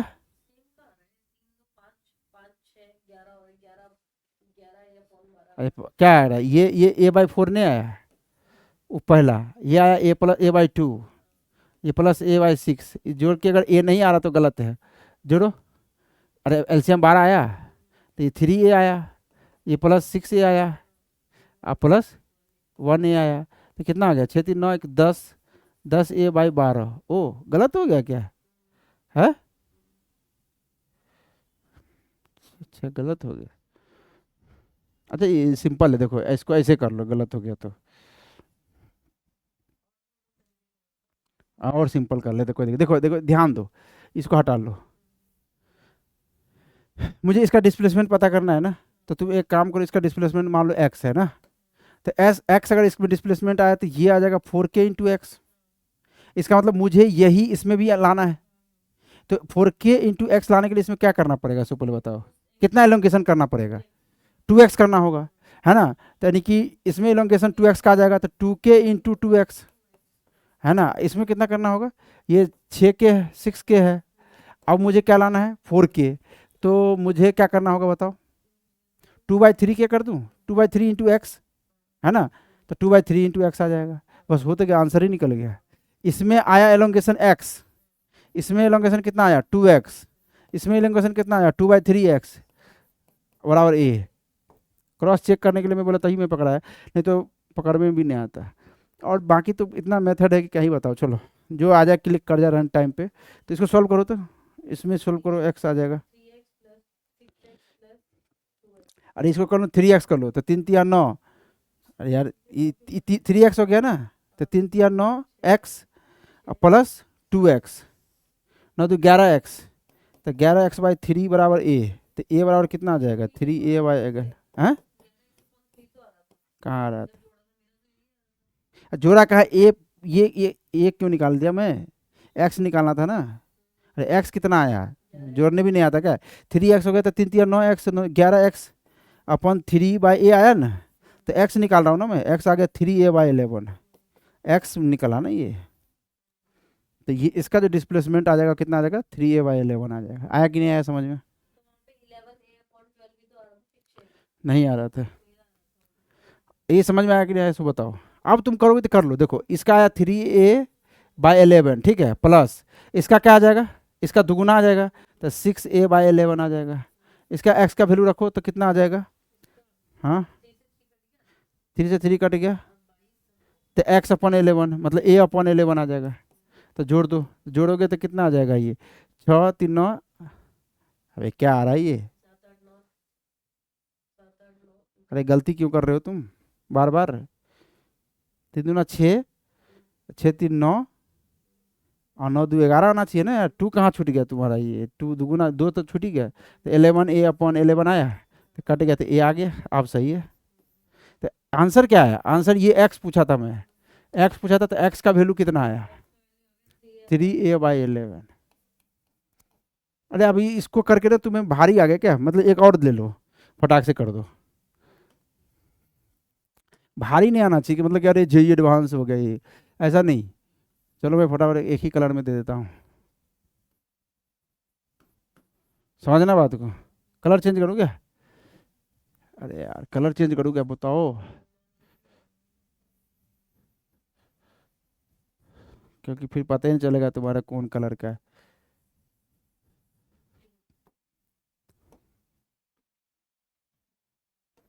अब आया समझ में। स्प्रिंग कांस्टेंट बदल दूँ, इसका कितना लो बताओ, 2k, जल्दी बताओ इसका 8k, इसका बताओ 16k। अब इतना लंबा लंबा क्यों दे रहे हो, 6 कर लो। इसको कहाँ कितना ले जाऊँ, ए, है ना। अब बताओ इसका डिस्प्लेसमेंट बताओ किसका, इसका बताओ डिस्प्लेसमेंट, इसको एक्स ले गए इधर, बताओ एक्स की वैल्यू। तो क्या करोगे, तो 2k एक्स, तो मैं इसमें बता दूंगा डायरेक्ट, ये हो गया एक्स प्लस, तो इसमें कितना हो जाएगा, कितना हो जाएगा x/4, x/4, x/, नहीं कर पा रहे हो, प्लस इसमें कितना आ जाएगा, हमें 2k एक्स लाना है ना, तो इसमें कितना हो जाएगा x/3 बराबर कितना हो जाएगा a, एक्स का वैल्यू बता दो। अभी भी नहीं आ रहा है क्या तुम्हें, 12 एलसीएम आ जाएगा, ठीक। इसका आ जाएगा 12x plus 3x plus 4x equal to a, तो यहाँ पर कितना हो जाएगा बताओ, x बराबर 12a अपॉन कितना हो जाएगा 12 4 16 3 19, ये अपना आंसर आ जाएगा, क्योंकि रैंडम डाटा ले रहा हूँ तो रैंडम आंसर आ रहा है, ठीक है, कोई दिक्कत नहीं है ना। चलो भाई लोग आज इतना ही रहने देते हैं, कि स्प्रिंग के बारे में कॉन्सेप्ट क्लियर पूरा हुआ कि नहीं हुआ, सो बताओ, नहीं हुआ है। चलो ठीक है, तो मिलते हैं नेक्स्ट क्लास में, आगे बढ़ाएंगे। तब तक अपना ख्याल रखो, मस्त रहो, खुश रहो, है ना। कोई दिक्कत है तो बताओ, पैरेलल कॉम्बिनेशन समझ में आ गया, कोई दिक्कत तो नहीं है। आगे जो हम लोग फ्री बॉडी डायग्राम से शुरू करेंगे नेक्स्ट क्लास में, मिलते हैं नेक्स्ट क्लास में। तब तक अपना ख्याल रखो, बाय, है ना। इसको रिवीजन करके आना, फर्स्ट लेक्चर तो रिवीजन करा ही दिए थे आज, बिल्कुल एक एक चीज़ दिमाग में रहना चाहिए। चलो बाय, थैंक यू।